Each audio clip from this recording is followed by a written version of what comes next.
All right, we've made it. We are here Sunday Night Live. IT forgot to actually set up the live stream, so we're a couple minutes late. I was thinking about pausing the game in real time. And, just saying, do we just, start from minute 1 of the game and watch along? And I was like, no, we're going to be out of the sync with the ESPN in the background. It's going to be major spoilers. So it always does get a little bit in the, it always does get a little bit of ahead. Anyways, a little bit, hey, yo. But what are we saying? It is, I guess, it is going to be a little bit of a tense night, chat. I'm not going to lie. We are definitely, have a little bit less of that confident energy that we had early in the series. I mean, game 1, what a start to the series, but the Thunder have definitely turned it on us. The difference in this one is the math is finally in our favor. The ESPN odds indicator, and as Hartenstein gives the Thunder the lead now, it's like, oh, why would they even say this? But they did have the Spurs with the favorite, not like favorite just on the betting odds, but like the percentage math analytics as well too. So there's a couple other things lying in their favor there. But for the Thunder, they're just kind of being disrespectful at this point with injuries. Jalen Williams was dealing with a hamstring, and then I guess I don't know exactly what AJ Mitchell is dealing with, but AJ Mitchell is now out as well too. Oh, Chet just tried to dunk on Wemby. Hey, yo. They just did the cinematic low angle, and it was like, oh, Chet looking cool for a second. Then Wemby just got him, Chet. Hey, yo. It's what it is. Case and Wallace, though, in the starting lineup now, not able to get the 3 to go. And they were showing the stats in the pregame as well. And they've been tracking them all series, but as they, of course, continue to accumulate, it just gets insane. Like the plus-minus differential with Wemby on the court. Like, oh, did he just get a foul on Hart? On that rebound? I mean, is it bad when we're watching with the sound low and we can tell that he might have gotten a foul there? He was definitely grabbing a little bit going up for that rebound. But just the whatever the differential is in a series, I mean, this is definitely up there with the Jokic, at least the numbers, just in terms of what that statistical impact is. I mean, I can't imagine. And maybe it goes to LeBron just playing so much as well too back then. I don't know. Did LeBron have plus minus when he was on the Cavs? He was just playing like all the time. In the playoffs specifically. But I guess when they needed him to, the finals specifically, a couple of those final series, because I guess it's not like the Cavs versus the Raptors. Again, they were cooking the Raptors. It's not like those were battle series and then LeBron, he was the one swing thing. But again, it was a swing like throughout the course of the game. It was pretty, they were able to handle some of the Eastern Conference stuff pretty easily. But it does seem like this is going to have to be a little bit of a Herculean effort by Wemby tonight. I'm not going to lie. It did take 40 and 20 for us to get the win in that first game. So I don't think it's an exaggeration. Is it going to take another 40 and 20? To win this game? I think he may have to drop 38 though tonight. I don't know if can we predict a 40-point game? But I feel like something in the high 30s, something in mid to high 30s is going to have to be, just because of the the aggressiveness, the assertiveness of that type of performance as well too. I guess unless everybody's just hitting a bunch of threes. Or Champagny driving baseline is able to get the little layup dunk situation to go, but 8 to 9. So defensively, Castle on Shea, not getting into foul trouble. Of course, the second half of the last game, he definitely was able to get back into the Shea Gilgeous foul line trips and making that a major part of his game. Wemby drives. Ooh, he gets the foul on Chet though, not able to quite get the basket to go. He's hyped up. He's ready to go. Chet, let's. I mean, this is definitely the prove it time. For sure. I mean, at the end of the day, this is his first playoff run. We've been telling ourselves that time and time again. We're like, this is the first time. We don't. I guess can we expect the Spurs, even if the talent is there? Like, this is not a year where it is. I guess hopefully this makes sense when I say this, but this is not a year where we have to wait for the talent to get better. If that makes sense, like the basketball talent is there, or we still could make a improvement or two on the roster as well, like the backup center minute. We think the Cornet signing is, going to be the move, and then it turns out the man's on the court impact is about as negative as Wemby's is as impactful. I don't know if the numbers actually reflect that, but it is pretty close. But again, like in respect to the league, and just because of Wemby as well too. But the the Spurs like definitely have the basketball ability and the roster this year to win the title. But I mean, it's the NBA. It's the professional basketball league. We know this. We know this from 75 plus years of basketball history that you do usually have to have a little bit of. You do have to have a couple of, not, do you say bad playoff moments? Because again, this is not a bad playoff moment, but you just have to usually build toward that title. You have to accumulate those playoff experiences, figure out how to, finally sort of, I guess outside of, Magic that one year, and again, how stacked the Lakers were, but they had Kareem. Like if Wemby was playing with a veteran, and that's the thing, again, the Spurs team being in the first run and being on that same timeline. If there was a major veteran on this team that was in a complete, and not just like, maybe LeBron would still qualify for this as well too. Obviously, he proved pretty impactful. Like, Steph, I don't know. Not like, shout out to like Klay Thompson or whatever. I guess, shout out basketball Klay Thompson, or like Kyrie. Like if Wemby was playing with Kyrie, like I don't know if that would necessarily like, guarantee a title or something like that. But, again, if it was that high level second, the Kareem of modern day, so, Giannis. I guess I didn't want to say Giannis, but if it was Giannis, like if Wemby was playing with Giannis, is that the Magic Kareem sort of situation? I guess I don't know exactly if, I guess Giannis is not like at the peak of his powers in terms of the basketball perception at this point. So maybe Kareem wasn't a little bit of a similar situation. I don't know. Is there gonna they need to Kelton Johnson off the side of the backboard, chat. Hey you hate to see it. I guess off the top of the backboard might even be worse. Honestly, did he hit the shot clock? Oh man. Hey what is this? What is this? The YMCA, chat? I guess you don't even have a shot clock at the Y. You just have like that part where the basketball, because of course, NBA hoops are different. Obviously, they have the stanchion. The NBA hoops don't fold up into the ceiling, which I guess would be kind of cool, but it would also be a really really long, fold up situation. Again, I feel like that wouldn't necessarily be bad. Would it block the view too much for the view behind the people? Like, I guess logistically, is it going to be too much if Playboy Cardi's doing a concert in Frostbank Arena, or I don't know, does he do dates in San Antonio? And are any of these cities in, I guess, New York?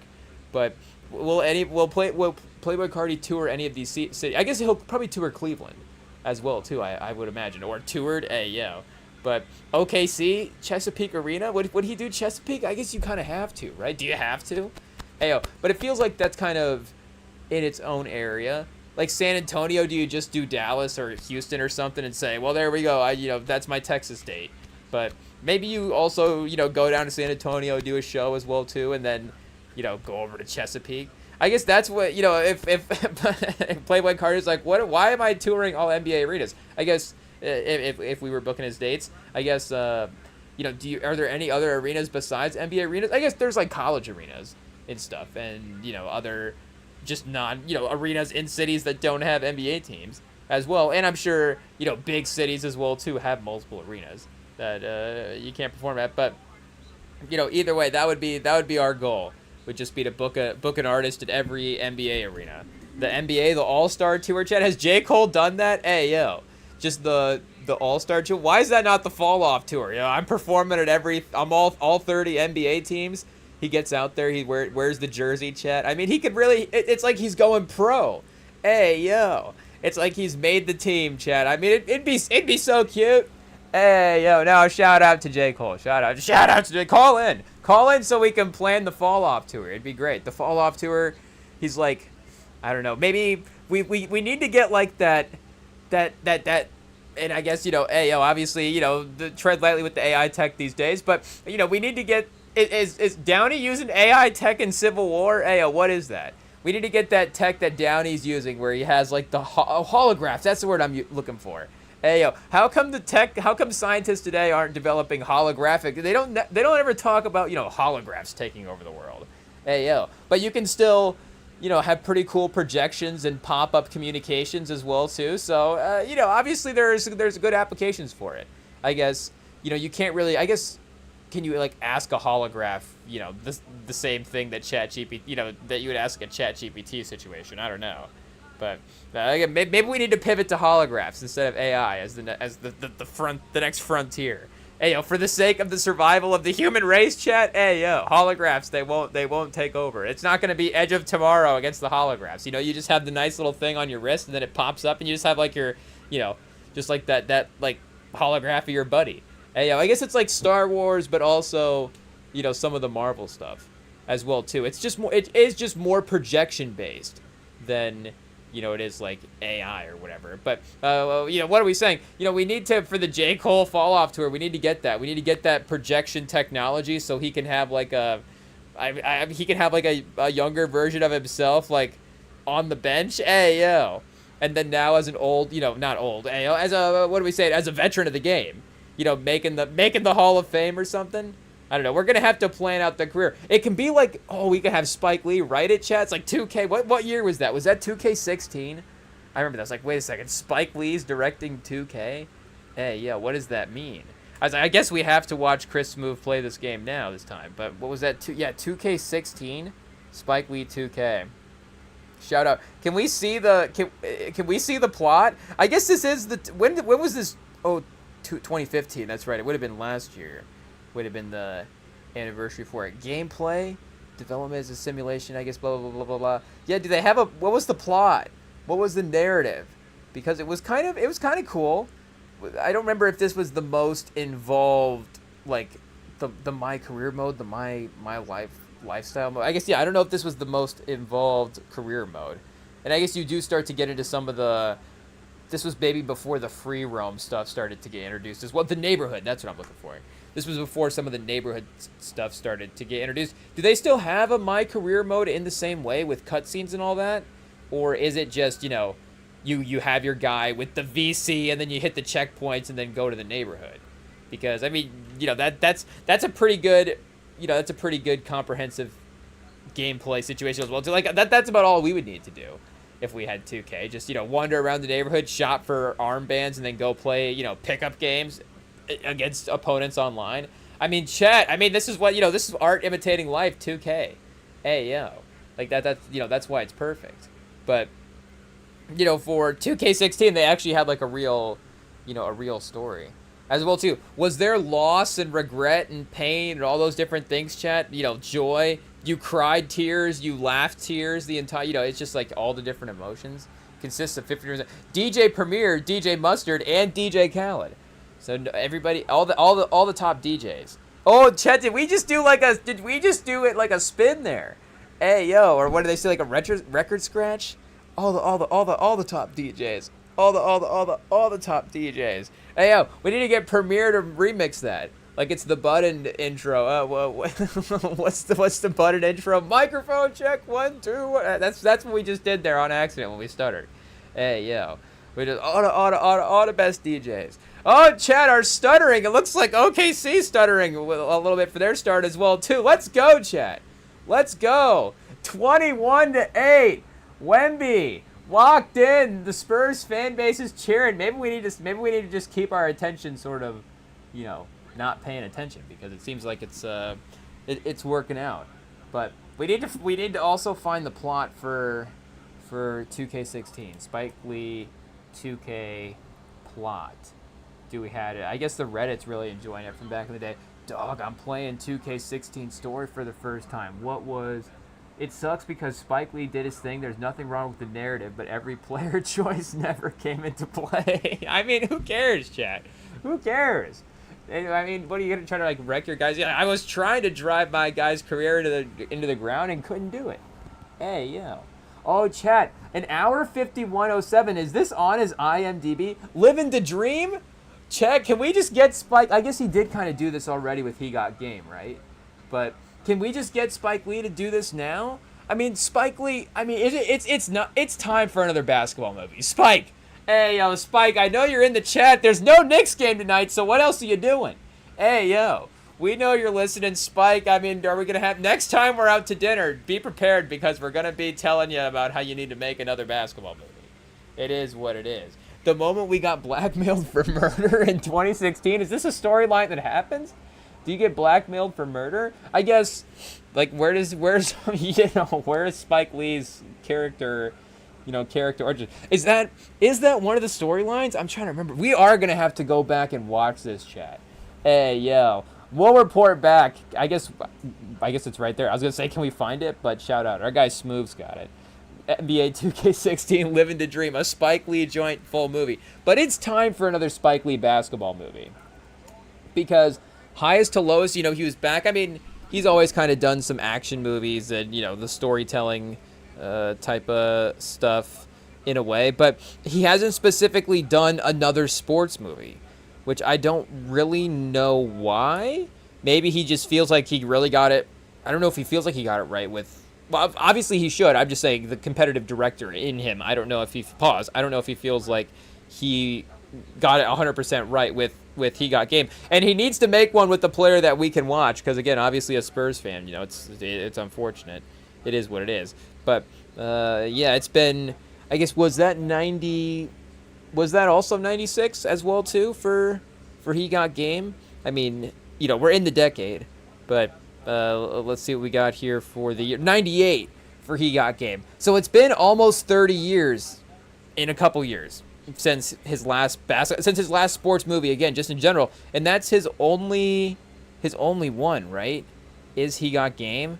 And again, since then he's still been making good movies, but he's made every other type of movie where he's still got, the Chirac, the storytelling movie, and then he's doing, the Five Bloods, Highest to Lowest as well, too. Old Boy, his Old Boy remake, Inside Man 06, shout out. Miracle at St. Anna? What's Miracle at St. Anna? Hey, yo. I guess, I don't know if we'll go back and rewatch this one like we will 2K16. And yeah, I guess it's not listed in the Wikipedia here. Living to Dream. And maybe he feels like that accomplished his goal. He's like, well, I just did it. If we get him on the, if we ask him next time we're out for dinner, and we're like, Spike, you need to do another basketball movie. And he's like, I just did one in 2016, 2K. So, obviously, then we're going to have to, I guess, really, really talk him into it at that point. But we could get, Chad, John David? I was going to say, we could get Denzel. We could bring in John David as well, too. Has he done a movie with John David Washington? Oh, yeah, Black Klansman, of course. So... yeah, I guess he's already accomplished that. But I can run it back. It's been almost 10 years since he's done a movie with John David as well.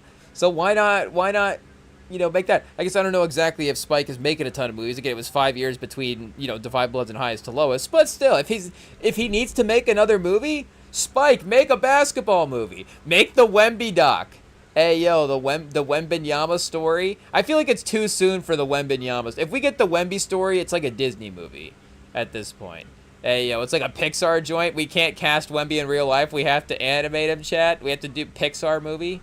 But The Incredibles 3, Wembanyama. Maybe, chat, why, maybe this is another lane. We're just creating creating content tonight. Well, we were creating what? We're creating content. We are just rewriting Hollywood. I say, why hasn't, a player cast themselves as the villain in a Disney movie?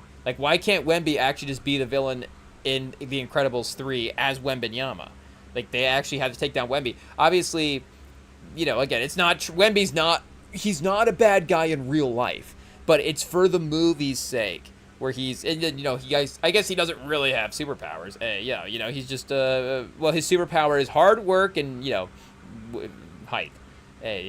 But also the hard work and determination as well, too. And maybe he does have a little bit of some superpowers. He did obviously go away to... He did go to... What is that place called? Where does Batman go? In Batman Begins, he goes to train with Ra's al Ghul, and it's the League of Shadows, right? But what's the place called? Hey, yo, what is the place called? We always forget what the place is called, chat. DM us at ReminTonm and let us know. Send us the address of where Christian Bale went in that movie. But yeah, we Wemby was there as well too in the off season, training away, with the monks, hanging out. I guess.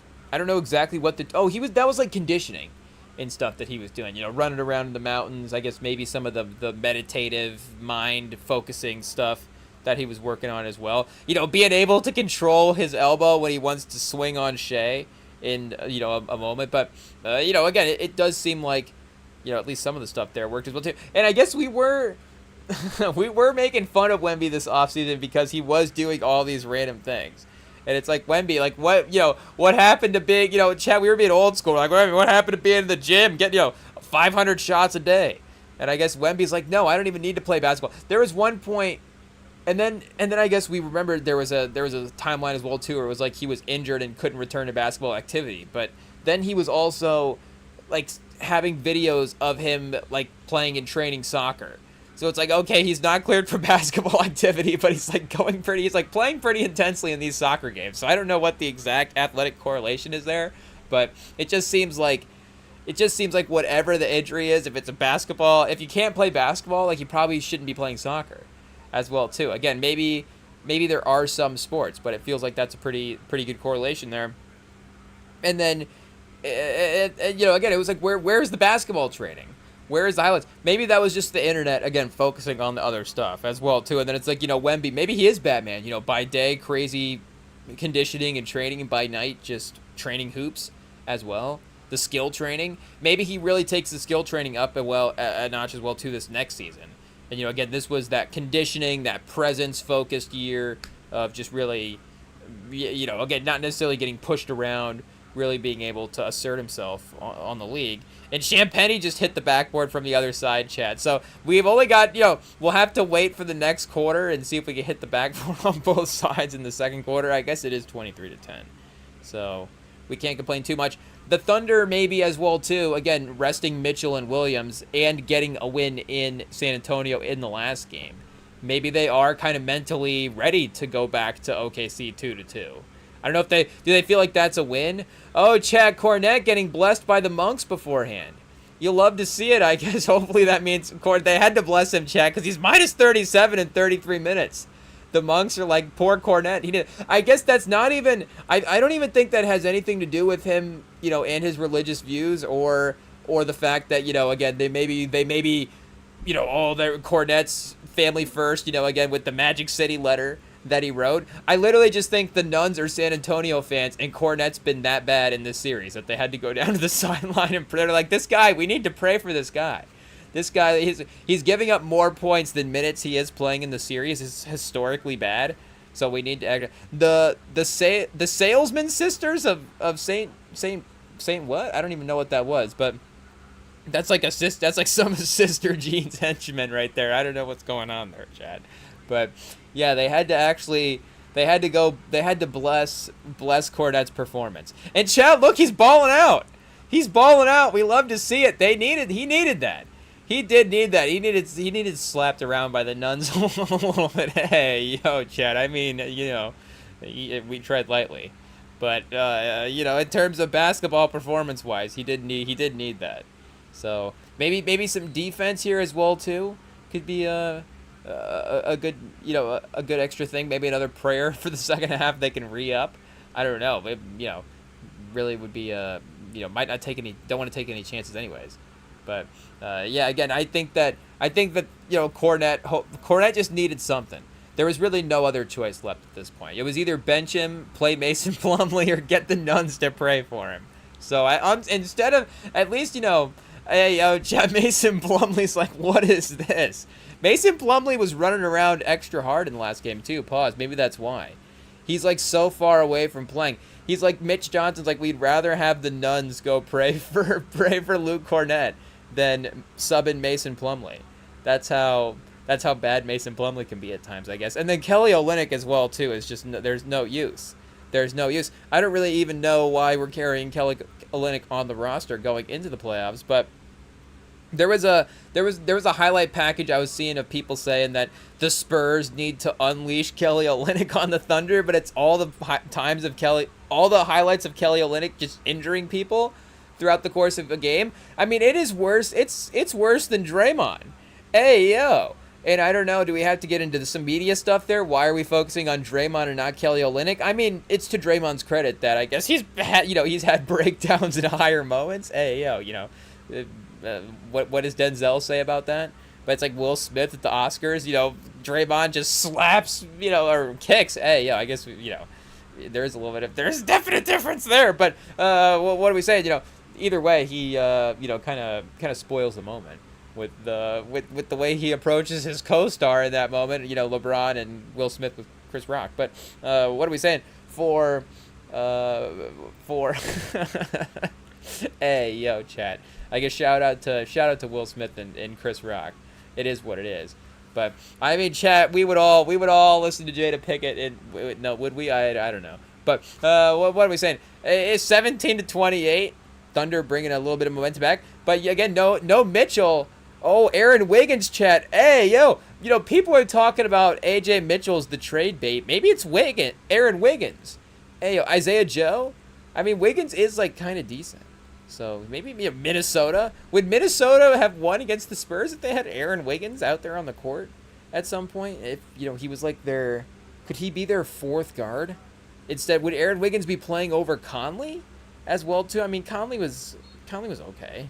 I don't know if he's getting replaced, but you definitely need some long-term solutions there as well too. But I mean, Wiggins is nice. Hey, yo, and they already had to lose Ousmane Dieng. Oh, Chet with the block, Chet. Is that Chet's first block of the series? I mean, that's Chet's first, like, cool block where it's like, a jump shot or something.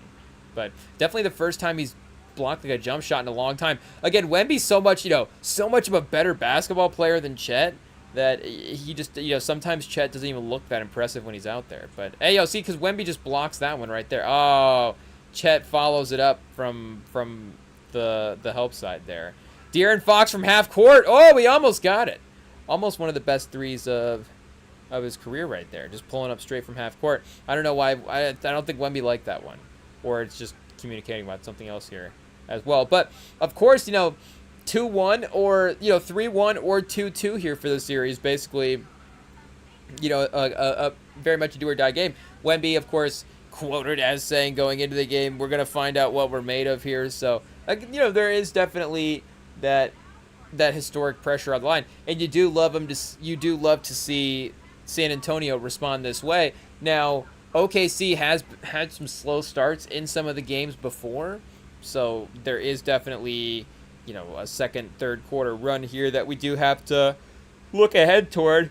Wemby with 11 of the 28 points to start, but at least Shea is doing the major scoring for OKC. So, again, no Jalen Williams, no AJ Mitchell. I mean, you're kind of down 2 of your 5 guys at that point, and we're kind of healthy now as well, too, with Fox and Harper back. So, I mean, I think that, and with as close as we were in the regular season, like, those injuries do matter. Those injuries do matter. Again, they obviously have guys to be able to bring in that are competitive and are good.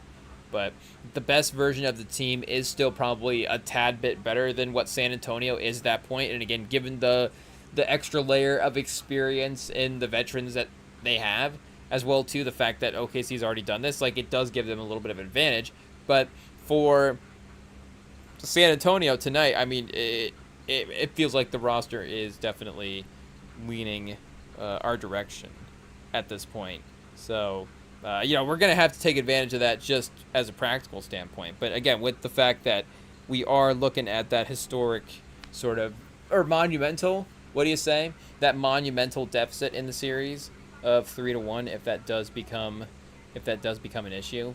So, hopefully, and anyways, the Spurs just kind of show up and have a competitive game, and we get the best performances. Because, again, as a young team, that is kind of what we want to see as well, too. It is as much the mentality and the effort as it is the performances. But I guess we still haven't necessarily found out what happened in Spike Lee's. Oh, chat. Hey, yo, Vice not giving it. Oh, wait, this reviews from 2025. So the micro remote had heavy outside involvement from Spike Lee. Yes, Spike Lee, apparently he directed and wrote. They didn't like this, chat. What did Vice say about this last year? What's up with the bad review of 2K16? There's one thing we all know: 2K is channeling the spectacle of sports between WWE, NBA, PGA, blah, blah, blah. They really understand what they're doing. It says they really, really like the WWE, so maybe we really know where this fan's approaching it from then. Let's say WWE on the surface, a great game, but there's a certain heart missing from it. Oh, okay. NBA 2K fans, even on the outside of the issues with microtransactions, have also articulated similar thoughts about the franchise at this point. I can't tell you the last time I cared about a career mode in a 2K game. Oh wait, I can. 2016. Oh, okay, so they are maybe they are pro Spike Lee's 2016 2K. A little bit more than Freak. Was there a guy named Freak, or was that the name of the main? What was the name of the main player? Was it? I guess it was just whoever you named it, right? But didn't they call him? What did they call him? They called him Freak. Oh, Frequency Vibrations. That's what it was, chat. I was like, what was his full name? Frequency Vibrations. That is elite stuff from our guy Spike Lee right there. Spike Lee gave us the brilliant, beautiful, living to dream my career mode. To understand where I'm coming from, your player's character name is Frequency Vibrations. As far as everyone else is concerned, that may as well be his actual name. Yes, living to dream isn't too divorced virtually from other my career mode in any 2K game. You're the young, hot up-and-comer. You have a rival occasionally glare at you. You want that trophy and ring to conclude your season. Standard stuff. But Living to Dream was special. Living to Dream was special because it was so serious in its attempt to introduce interpersonal drama. That's just delightful. A true national treasure. I mean, Chad, what did it not work? Did it not? Was it not a heartfelt story of pursuing your dreams of basketball success? But NBA 2K16, the one thing, the audacity, it says I admire that. So my career mode had heavy outside involvement in the form of Spike Lee. Yes, that's Spike Lee. Apparently he directed, wrote, and co-produced the entire thing. I know I'm putting an asterisk on Spike Lee involvement, but hear me out. I have a hard time believing that one of cinema's most Chad, Ayo, what did we turn into Garnett over here? I guess we tried lightly. But what does he say?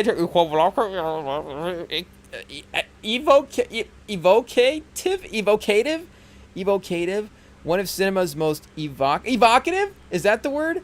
One of cinema's most evocative directors? I feel like maybe I've heard somebody say that before. Hey, yo. I guess not in a while. It's not, not something we were able to recall there quickly. But, okay, wait. Does that make sense? I've had a hard time believing that one of cinema's most evocative directors. Wait, can we look this up? I guess we do have the advantage. Garnett did not have a computer right in front of him when he was looking up his words, or when he was stumbling through his words. So let's see what we've got here. Do we got a pronunciation? Am I gonna be able to hear what he says on the thing here? Why isn't it playing, chat? Hey, yo. Can I hear it? I'm just trying to even hear it for myself. Okay, I can't. Okay, I did. I got it. It is evocative. It is evocative. I guess it says right here as well, too. Evocative. So, I think Evocative was fighting at the pyramids the other night, chat. Was he not? Was it Tyson Fury versus Evocative? Hey, yo. Oh, no. Usyk? Hey, yo. I don't know if that's good luck or bad luck. Do we have to talk about that in a second? Fighting at the pyramids? I mean, it's a great idea. And then you're like, I don't know. But what do we say? We got to talk about. Speaking of the pyramids, I guess I don't know what the connection is between 2016 and the pyramids, but either way, the wonders of what's the wonders of the world, the man-made wonders of the world, NBA 2K16 and the pyramids of Giza. Hey, yo, but so what do we got here? My career mode, relationship drama, overacting, underacting, the worst best friend in history, and even death. And I guess that is kind of similar to what he did with He Got Game, because there are a lot of people, like basically everybody in that movie is not necessarily like has a good relationship with the person, with the player who shall not be named from that movie. Ayo, obviously Denzel, we love Denzel. We have no problem naming Denzel. Denzel's our favorite guy. But the other player, because of his basketball past, hey, yo, we don't talk about him. But, the people are out to get him in that movie. It is what it is. Even like Rosario Dawson as well, too, is like, you're going to leave me or whatever. You're going to do your thing. Like, I have to get mine. Which that is like, is that one of like the coldest villain scenes of all time? Probably not. But again, I feel like maybe he had set himself up for, a moment or two of that in that specific relationship there earlier on. But, either way, I guess Rosario Dawson, never a villain, chat, right? But what are we saying? Shout out to Rosario Dawson. Call in. We'd love to interview you about He Got Game. It is what it is. But what are we saying? There are a lot of you know, again, there's not like the buddy that's there for you the whole time in that movie. And it's like, oh, who's the guy in Spider-Man that's always hanging out? Ned? Is that his name? There's no Ned in He Got Game for Jesus Shuttleworth, unfortunately. You know, everybody is just everybody's a taker in that movie, I feel like, and they're trying to get some kind of benefit from a relationship with him. I guess, you know, Mayo. But well, what are we saying for this one? I guess, is this the best friend that is like trying to get you back into some of the stuff that maybe you're not, you know? It's like, oh, is this like, well, I guess I almost just started naming names, but I was like, oh, you know, it doesn't even matter, but living the dream had it all. It narratively went for it. It was good, but it sure is memorable to this day. I quoted so many lines. Oh, quotables? Yeah, if it's got the quotables, we might have to redo it. Is it one of the best? Is it the best basketball movie of the last 10 years? I guess we were looking at Hustle the other night because we were talking about Simon Says with Dennis Rodman. If you guys haven't seen Simon Says starring Dennis Rodman, make no mistake, it is on Tubi. You heard me right. Simon Says starring Dennis Rodman. I don't really know what happened because I did not throw it on to pay attention. I only threw it on to just be like, let me see what Dennis Rodman looks like. His jacket in that movie is the cheapest prop you've ever seen. It's very funny. It's just like these plastic patches taped onto a black jacket. It's not even like a nice black jacket. It's just like I don't know, some basic sort of situation. But what do we got here? Simon Says, hey, yo, 2 live stream. This is the only live stream in history that's ever brought up Dennis Rodman vehicle. Simon Says 2 live streams in a row. It is what it is. But look at him here, Chad. He did weapons training for. Yeah, look at his jacket. Hey, yo, the thing is, it is cool because it is got the, you know, the black and yellow. Obviously, do they say, like, scientifically, like, chat, like, guys just love this? So it's like, yeah, I mean, obviously he's locked in. But he looks like he could be in, like, he looks like he's in, like, Biker Boys or something. Like a worse version of Biker Boys, I think, because he's on a motorcycle at one point. But, again, you literally just have these plastic things just strapped on. Maybe it's like a shirt as well, too. It might just be like a dark crew neck that he's just got plastic armor taped to, essentially. Like, legitimately, I think we could recreate that prop here on the live stream. Can I go as Dennis Rodman as Simon Says for Halloween? I might have to ask a few people what the rules are there. And obviously, I'm only, you know, replicating the jacket. Maybe the leather pants. Hey, yo, chat, leather pants and this cheap jacket. I'm Dennis Rodman and Simon Says. I feel like that would go over pretty well. Hey, yo. You know, there is, I guess, this movie, 98, you know, no Madonna in this movie. I guess Dennis Rodman, Madonna, do we have to look that back up? I'm just throwing that out there like that's a thing. Hey, yo. Dennis Rodman, Madonna. I guess this was pretty famous of a thing, right? Dennis Rodman, 94?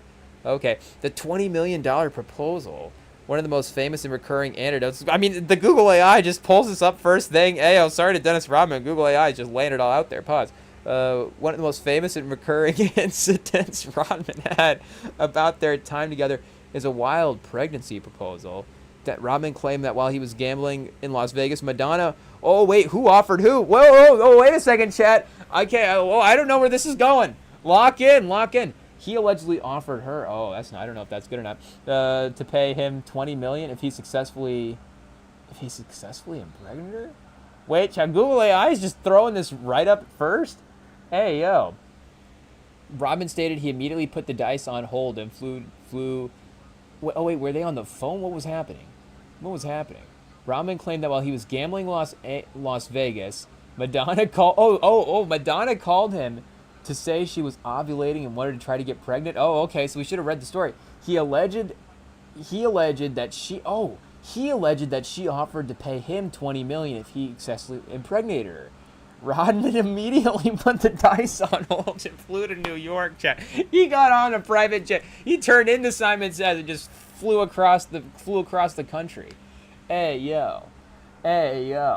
He immediately put the dice on hold and flew to New York on a private jet set by the singer. Although the attempt ultimately did not result in a pregnancy. Hey yo. What does that mean? Does that mean he didn't make it in time for...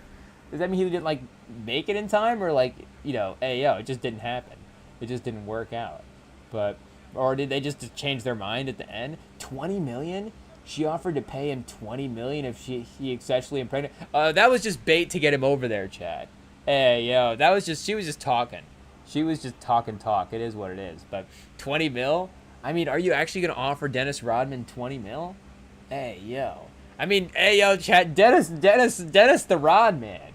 Hey, yo, getting 20 mil for the swimmers is crazy work from our guy Dennis Rodman. That's honestly might have been more than his NBA earnings at that point. You know, Scottie Pippen's always complaining about his money. Was Dennis Rodman making more than? What is it? Maybe this is why Dennis Rodman's not complaining about his money back in the day. You know, Madonna's giving him 20 mil a pop. Hey, yo. It is what it is. Oh, Dennis Rodman played for the Mavs at one point as well, too. I did not know that. But do we have a career earnings here? What do we got? 27 mil. Chad, in 14 years of playing basketball, Dennis Rodman made 27 mil. I mean, I guess Madonna probably could have afforded 20 mil in 94, right?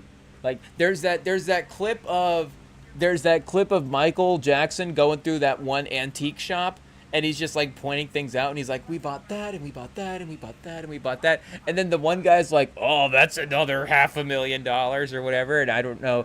It's like, I don't know who that guy is. Was he on Michael's team, or was he part of the store? It sounded like he was complaining about it. So maybe he has to be some type of accountant that Michael has. And if he's if he's looking at Michael's money, is he not looking at the money that Michael's making? I guess was that, maybe there was some other money, going out at that time as well. Maybe it's like, Michael, dude, just put a couple of the antiques back for now. Hey, yo, maybe just tour one more time. But what are we saying for Rodman? I mean, that is why he put the dice on hold. Again, obviously Madonna. Like, if Madonna calls you and says, like, get on a jet right now, like, I want you so bad. Like, I guess that is pretty tempting if you're Dennis Rodman. I feel like if you're me, I mean, I might not even make it to the plane. It is what it is. But if it's Dennis Rodman and you're used to moving in those circles, you might be a little bit more accustomed to be like, let me finish this game real quick, whatever, pause. But 20 million, if she's offering to double your career earnings, I feel like that's just good business, chat. That's just, if we can say that respectfully, because again, the offers are, according to the Google AI, the offer was made to Rodman. It is what it is. So is this like the reverse of Indecent Proposal? I guess it's not like Rodman is in a relationship with Madonna at this time, so it's not necessarily like it's not like Madonna's saw, but I guess we could stretch it to that, chat. Pause. Hey yo, is that too crazy? That's probably a little too crazy, to be honest. We would have to make it very clear that this is like this, I guess, and maybe probably get permission from Madonna as well too. But either way, that would probably be a little bit too crazy, because Indecent Proposal is obviously like a wild concept, ayo, but it is it's what do you say here, respectfully, chat, but it is just a real it's a real complicated situation. Hey, yeah, oh, hey, yo, you might have to adjust a couple of what are you allowed to say, chat? I guess the movie is as much about it being Demi Moore's choice. It's really a mutual choice between the two of them to make it happen. They're in Vegas for the money, so that becomes the priority more so than sustaining the relationship, I guess, at that point. Or I guess we're going to go back and watch game film. Where did it fall apart? Probably when Robert Redford started showing up to the classes, and Harrelson probably not knowing what he's getting himself into. Like, you also, I mean, you signed up for it, right? Like, I guess, again, we're going to have to go back and look. Is there a scene? I think there has to be a scene where she's like, if you don't want this, like, I won't do it or whatever. Hey, yo, whatever. But is that how they had it written out initially? I don't think so. And then Demi Moore kind of made it, a little bit more legible. But, I think there is a couple of scenes like that where they make it, like, the movie makes it a mutual decision. I mean, again, they make it mutual, so they're clear that they both kind of independently want it of themselves. But, like, he wants the money and she kind of wants the money and some of the other, maybe just the, I guess, it's a movie, right? It's a plot. It's fake people. It's fake characters. It's a story. But it's the 90s. But what are we saying? I guess it would be too much to probably remake it like this today. Hey, if this story is real, I guess, what do we have here from a Yahoo sighting? Rodman on Madonna's offer. So did Rodman tell this story as well? Hey, yo, I guess chat, it's like Indecent Proposal, but the movie opens and it's like, I guess this would definitely make it too crazy. Hey, yo, I was gonna say, Rodman talking to the Rocket chat? Hey, yo, pause, what does that mean? Rodman talking to Kim Jong-un. And they're both just like sitting up on what is this, like a Seth, who's that guy? Seth Rogen. Hey, yo. I was going to say Seth Rollins. I think Seth Rollins might be, that's a wrestler, I think. Hey, yo. Seth Rogen. It's like a Seth Rogen movie. But it's like Dennis Rodman and Kim Jong-un talking about the old days. And then he's just like, what, did I ever tell you about the time Madonna? It's like the beginning of Princess Bride. He like walks in. Maybe Kim Jong-un's like on his deathbed. He's like sick.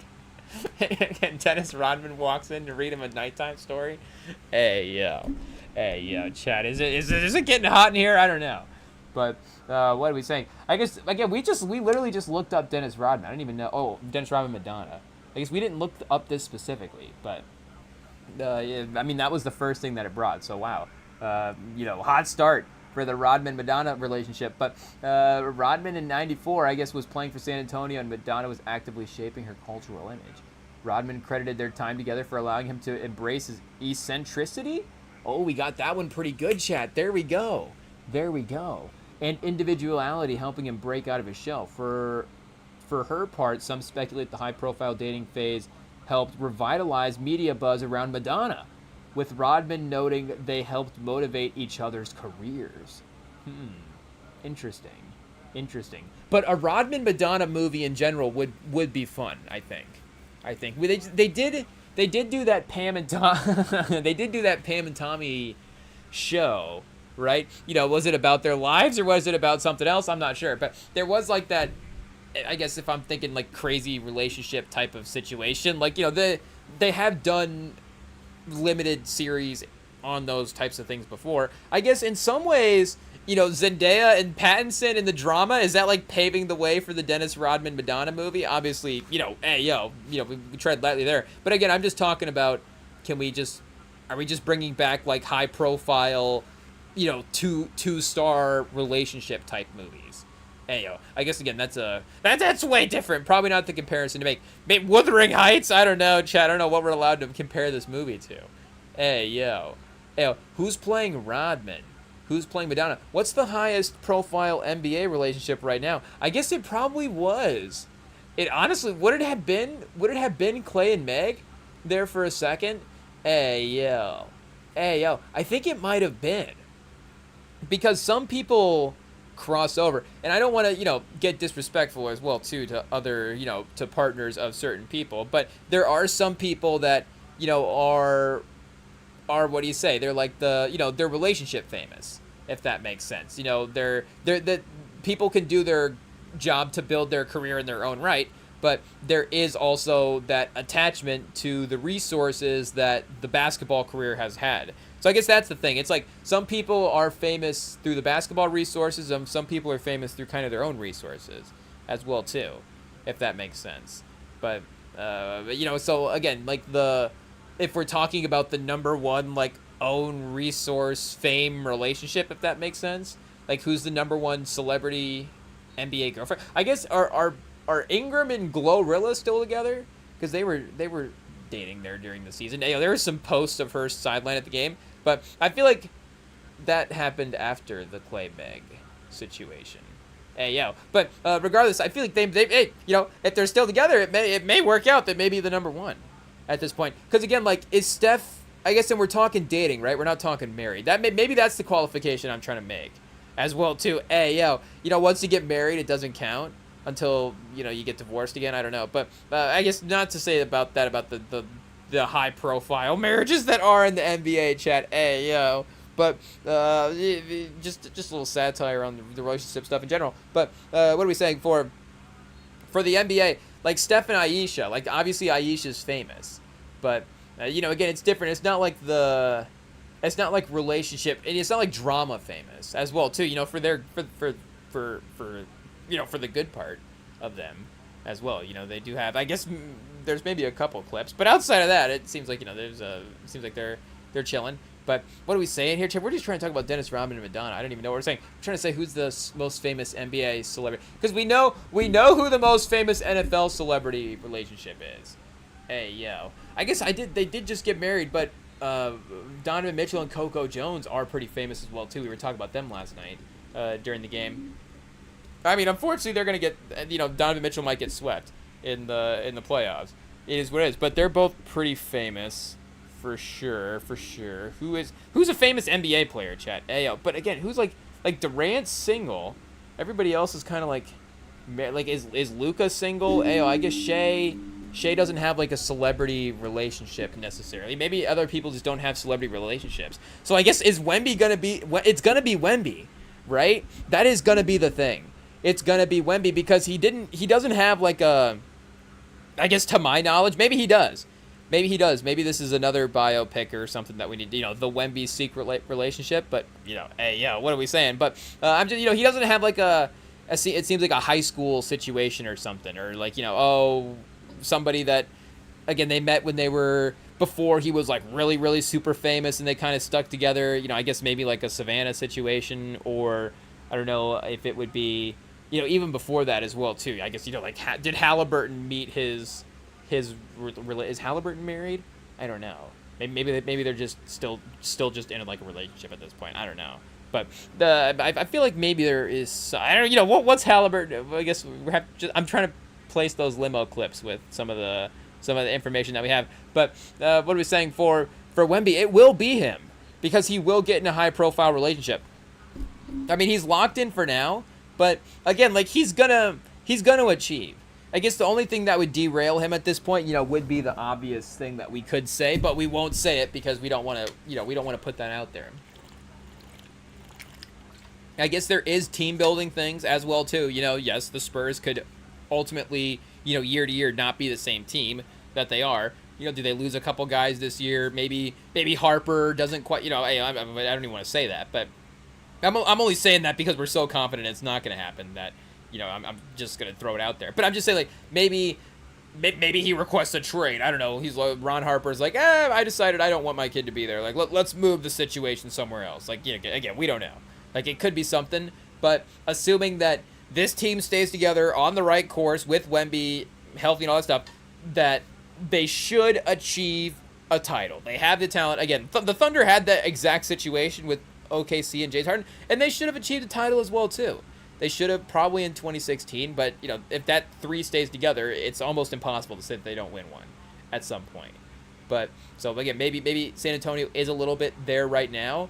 But once he wins that, what's he going to do, Chad? And he might win MVP before he wins the title. I mean, Wemby's probably going to be the MVP of the league next year, if you think about it. Because the narrative stuff is going to line up. He's going to continue to get better offensively. So if he gets to the game played limit, then you would assume that with where he's at defensively right now, add the offensive game if it's, continues to get efficient on top of that he should be the MVP of the league. The basketball media is ready to vote Wemby as the MVP of the league. But once he gets MVP, once he wins the title, like he's gonna be out at the club one night, he's gonna get photographed. It is what it is. He's gonna get seen around Wemby, and make no mistake, he's gonna get spotted easily.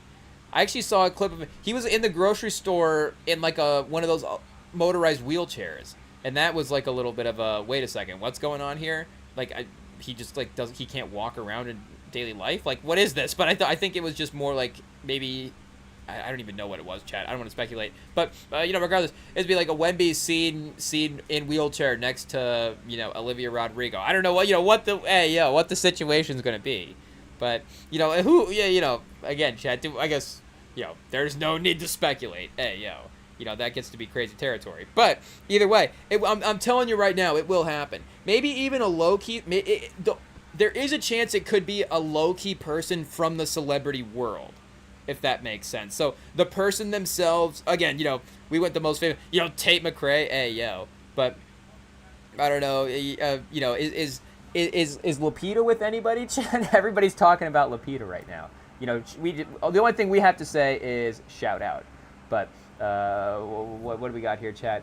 Is it going to be Lupita and Wemby? Oh, this could be a interesting interesting situation. What does it say here? I guess, I don't know how to do too much research again, chat. Hey, yo, my face is getting warm, chat. Hey, yo. Getting embarrassed. I feel myself blushing right now. It is what it is. Is that what? Okay, we're just going to have to go back to talking about Wemby. It is what it is. It is what it is. Shout out to Lupita. But what are we saying? For it could be anybody, chat. It really could be anybody. Hey, yo. So, but I guess what I was saying is it could be somebody from the celebrity world. So it could be like a Dancing with the Stars sort of person. Or it's like, oh, this person's, the makeup artist for, the Pirates of the Caribbean franchise or something. I guess, I don't know. It's like Wemby does a cameo in John Wick and meets a, I don't know, like a key grip or something. I don't know if Wemby's talking to the key grips on the John Wick set. But, Ballerina? Hey, yo, Wemby, like, cameos and Ballerina. Next thing you know, him and Anna de Armas are dating. Again, I'm not saying Wemby's doing, like, the Kelsey, Taylor Swift, long-term relationship or even, pivot into something more as well, too. I'm just saying that at this point with where he's at, because he was not necessarily interacting with normal people throughout his life beforehand, he's basically kind of cut him off to celebrity relationship. I guess, or like some kind of Instagram model as well, too. That would be it, like, hey, yo, who DM'd who here? Like, Wemby's got, some kind of Instagram model with like 250, and then in like, month 7, it's like all of a sudden like 1.2 mil followers. It's like, well, hey, yo, like, what's happening? But it could be a situation like that where it's not gonna be like too polarizing. But I feel like whoever he ends up with as well, too, just immediately gets that sort of there's just a celebrity bump to that relationship. And again, it's an interesting thing. It's an interesting thing. Does he go with is it going to be a normal person? Is it going to be a WNBA? I guess, hey, obviously we just go, obviously he's got to date another WNBA. But I feel like what was Shaq moving around like back then? Like, I don't know, was Shaq like a public dater? Shaq, I feel like, is more like a public, he's having a good time. Like, we all know Shaq's out there moving. But, again, it's not like Shaq's in like public facing relationships all the time, if that makes sense. At least to my knowledge. Shaq dating world's tallest model? Hey, yo, maybe I'm wrong. Shaq dating? I hate to do it to you, Shaq. Sorry. Are we going to have to Shaq girlfriend history? Hey, yo.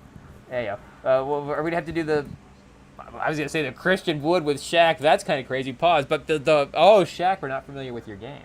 Hey, yo. I guess chat on ranker.com. Hey, yo. I don't know if we can look it up on ranker.com. But what do we got here? Engaged at the moment. Right now, Letitia Roll and Shaquille O'Neal got engaged on March 30th, 2016. It looks like. So, I guess we got some names here. Let's see what we've got going on. I guess this is the computer list. So was the first one, where does it start? Hey, yo. Okay, we've got, going back to the 90s. Cindy Crawford in 95? Okay, chat, but it was rumored. Again, see, it was rumored, not confirmed. I don't know if there was like a, picture of something or, just a story. But that's the start, chat. What a start for Shaq. Hey, yo. I mean, welcome to the NBA, Shaq. Cindy Crawford, 95. Hey, yo. I guess, are we just gonna read all of Shaq's girlfriends' names? It is what it is. But I guess he was married from 98 to 10. So like, wait a second. What's going on here, chat? We've got 98 to 10, then 04 to 05. Sometimes the site does that. It is what it is. I guess, we're just gonna, and then 07 to 10, 08 to 09. So maybe Shaq was having a good time when he was out there. It is what it is. I guess Shaq is still out there, right? Or is he not? Hey, yo. Annie, his girlfriend Annie, Nicole Alexander. Hey, yo, that name is familiar. Who is that, chat? Oh, chat. Hey, yo, dude, should we not know? Should we not know? So Shaq is having a good time. I guess, do we have to click into some of these other people here? Hey, yo, I guess it's to just say that for all the people, or is this who Shaq was dating? Hey, yo. It is what it is. I guess if we go to Cindy Crawford's page and it's it says it's normal, then it's fine. Oh, okay, rapper it is. Okay, so Shaq is moving around. Maybe that's why they're not as famous.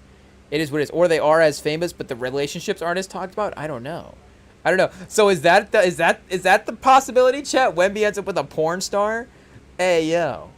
I guess, if we knew other names, we could suggest something. Not suggest, but we could make a joke of who it could be. But since we just don't know any names, we're not gonna be able to make the joke. It is what it is. But it could be Wemby with it could be Wemby with an actress of any kind, I guess, potentially. So maybe that is that the tall guy move, chat? Hey yo, I don't know why Shaq has to be the comparison, but it is because of the tall guy dynamic. So it's going to be like the celebrity page 6 of Wemby with, I keep wanting to say Britney Spears as well, too, because he had that story of when he first got to, when he first got to America, like he's Eddie Murphy. Hey, when he's first wandering around America, when he first got here, he had that story of, or like he's Borat or something. But, he had like that run-in with Britney Spears. But I guess that kind of is like a Borat situation. Hey, Wemby running in with the celebrity like running up to Wemby like, Wemby, and then like the security has to like push him away or something. I guess it's a little bit of, like a Curb Your Enthusiasm, meets Coming to America type of situation. I guess that just becomes like an episode as well. But because it is just, Coming to America is a movie built around the comedy stylings of, Eddie Murphy, where Curb is a show built around the comedy stylings. Like the idea is the property is built around, the tone of the main comedy protagonist, I guess. I don't know if that's the right way to say it, but I guess so I guess that is a possibility for Wemby as well too. We do consider that. What else is there? I was gonna say like Peloton instructor. It's like Wemby with like a Peloton instructor. That could be a possibility. I definitely think that is like a sneaky number one, because there is like a definite, they could have the overlapping fitness athletic worlds. There is the overlapping competitiveness as well too. They're gonna be I feel like Wemby's into a motivated person. Like he's gonna need to he just needs the mom mentality. I feel like he needs the people keeping up in his life. It is what it is. But I just Peloton is Wemby. Maybe sign up for Peloton. I don't know. After you win the title, that's the move. Like Wemby's going from monks to Peloton. That's when we know Wemby's decided to, maybe not, not to say that he's not taking basketball as seriously, but that's when it becomes the 99% focus instead of the 100% focus. Like Wemby spent his offseason, in Soul Cycle instead of in Shalom with the monks. Or what's that place called, Chad? Ayo, not the Temple of Doom. That's like Indiana Jones. Where does Ra's al Ghul live? Hey, it is what it is. I guess we're going to have to pull up the plot of Batman Begins instead of 2K16 Living to Dream. Spike Lee, just remake Living to Dream for live action. We've got all these remakes in 2026 and 2027, and nobody wants to remake Living to Dream? Hey, But I forgot now what we were even gonna look up at this point. But, Batman. How can we forget? Batman Begins. Batman Begins. 2005. Shout out. The original, obviously, of the trilogy. What do we got here for the location of the cast? No, we want the plot. Spoiler alert for Batman Begins. The League of Shadows, led by Ra's al Ghul, after they complete his training, he's rejected the League's mandate that all criminals should be killed. In Bhutan? So he's in Bhutan? Or is this Dark Knight? No, this is not Dark Knight Rises. Chill testifies. Joe Chill? Chill testifies against mafia boss Carmine Falcone and is paroled. Bruce intends to murder Chill and avenge his parents, but assassins in Falcone's employ kill him first. After confronting Falcone, who say real power comes from being feared, Bruce spends the next 7 years of the world training in combat and immersing himself in the criminal underworld. In a Bhutan prison, Bruce is approached by Henry Ducard, who recruits him to the League of Shadows. Oh, that's where he finds him in the League for the League of Shadows. And then I guess they take him to wherever this unnamed place is at. As well, doesn't it like burn down or something? He burns down the temple, and escapes after learning the League believes Gotham is corrupt beyond saving and intends to destroy the city. Hey, yo. I guess that is like a League of Shadows situation or League of Assassins, right? They do just go in and kind of they reset cities. Hey, yo. Hey, yo. It is what it is. But where is their place at? Moscow? No way. They're set in Moscow? The followers claim to have annulled and disposed centers of civilization. Oh, they've disposed centers of civilization, such as Baghdad, Moscow, and Rome. Yeah, it's one of those comic book things. It's like, how did Rome actually get defeated? Oh, the League of Shadows actually, Attila the Hun was actually part of the League of Shadows. That's why you got him. Not because of, people moving in against governments, things like, AO. But obviously it was it was superhero type stuff that happened. But what are we saying here? For where did they live, chat? Where did they live? We also do know that Carmartage is that's where Doctor Strange goes, so we can cross that off the map as well too. Hong Kong? It's in Hong Kong, a martial arts master from Hong Kong, but under the sensei's leadership. Where is this at? The Lazarus Pit. Maybe that's why they don't have the League location disclosed, because that's where the Lazarus Pit is at, and then we would know how to get there.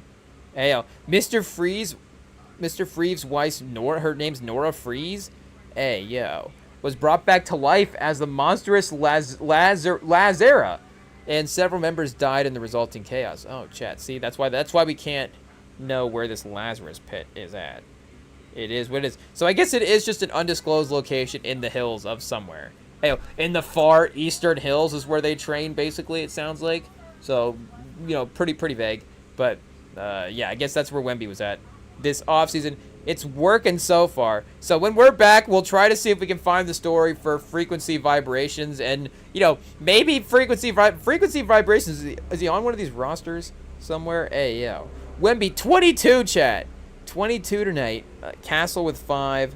Harper with 1. So it's a Wemby carry effort. Vassell as well, too. I mean, we just continue to be impressed by his offensive play in this series here as well. So, hey, yo, when we'll be back again, second half and more right after this.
All right, guys, we are back. Spurs up 12 at the half. Wemby, I guess, up. Wemby, I guess, only down. Oh, wait a second. I just lost the score from my own screen here. 22 to 38, 16. Wemby down 16. Spurs up 12, so the math there works out for us. But we were going, speaking of 16, I guess we were going through 2016's My Career Mode, the Living the Dream, featuring frequency vibrations. Has there ever been a better player, but like character name in anything ever? What are the best character names of all time? I'm trying to think. Speaking of the rewatchables pod that we brought up several times, I'm sure you guys, bring it up too. But what were we saying? They do have a category on there for best character name. I forget who the category is named after, so that would be a good, a good person to nominate as well for just best character name in general. But frequency vibrations from 2K16. I guess it is vague enough that you do get because there has to be something that they say across all the games, right? You're going to have the ability to, like, on screen, you can change, like, the captioning part, you can change it to look like your player's name, where it's like, oh, Rem is talking, or Sam is talking, but, like, showing their name on the captions. But in terms of what the characters are actually going to be saying to each other, again, they have to have something for the voice actors to actually voice over. So, it could be, they need to do a version where it's like Heat, where you just get called Slick the whole time. It's like, hey, Slick. Hey, maybe that is a game, though, that they should make for 2K. That you can play the NBA version, or it's like there's this separate career mode where it's like it's Spike Lee's back, and he's like, oh, actually, you can go back into the, what type of life can you go back into? You just heist mode. Hey, what did you do in the off season? We robbed the community savings, and then he got caught, and now he can't play in the NBA. And he's like, and now there's like a prison yard game, chat. Though prison yard game would be fun. Hey, imagine that. Is there an open world prison game?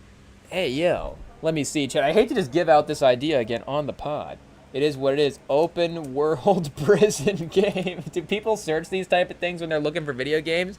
I guess I don't currently have a console. I do have one in storage somewhere. I want to say it's an Xbox One, which I guess at this point is probably just keep it in storage, right? There's no need.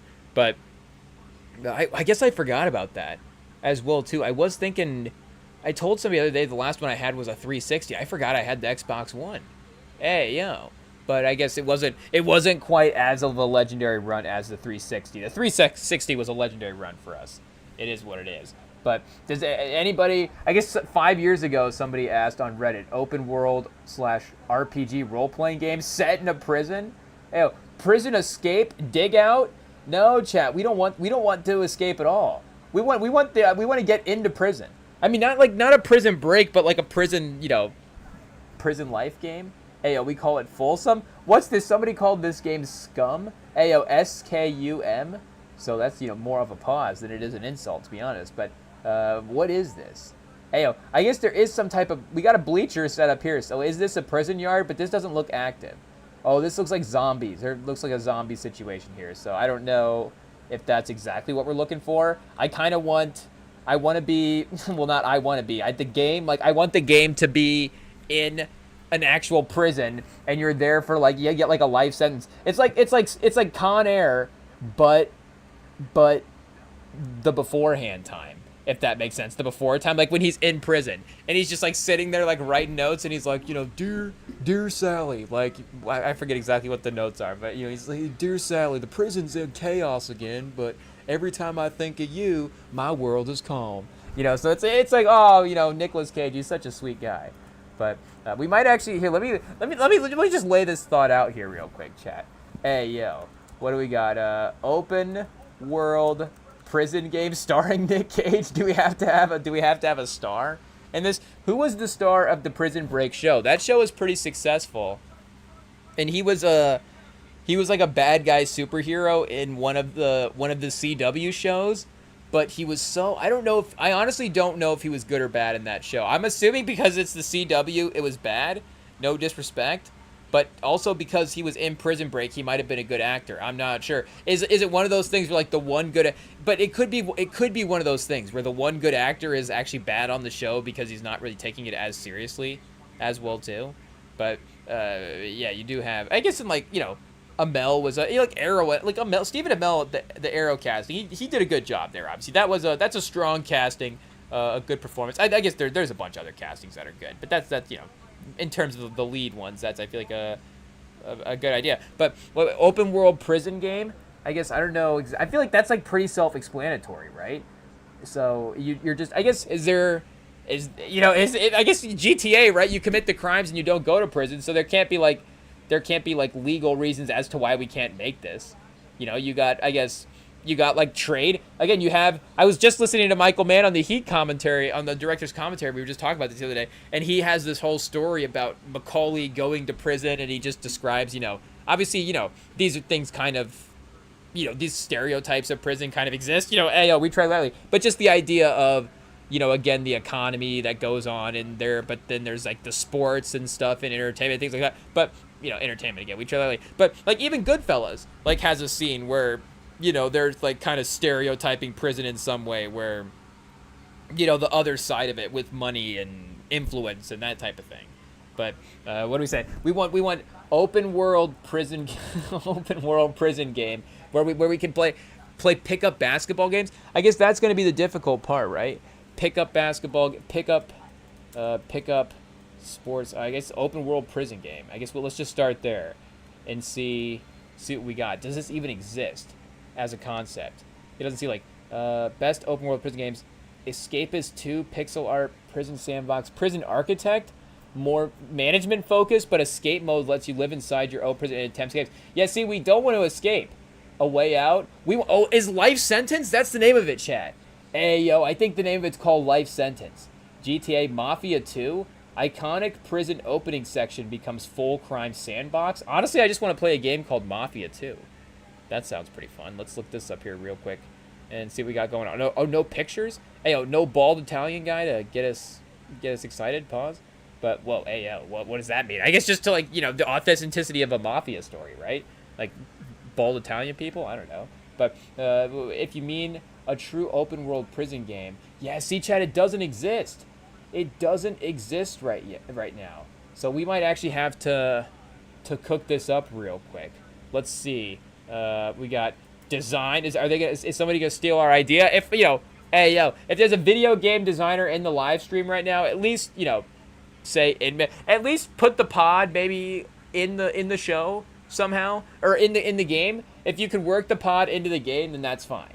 But because the game's gonna be a hit, so we'll take that. But if not, then we will go to court. There will be action. Hey, we'll turn into Drake at this point, and we'll take a lawsuit. What's he say? Firm Friends, I think was the one.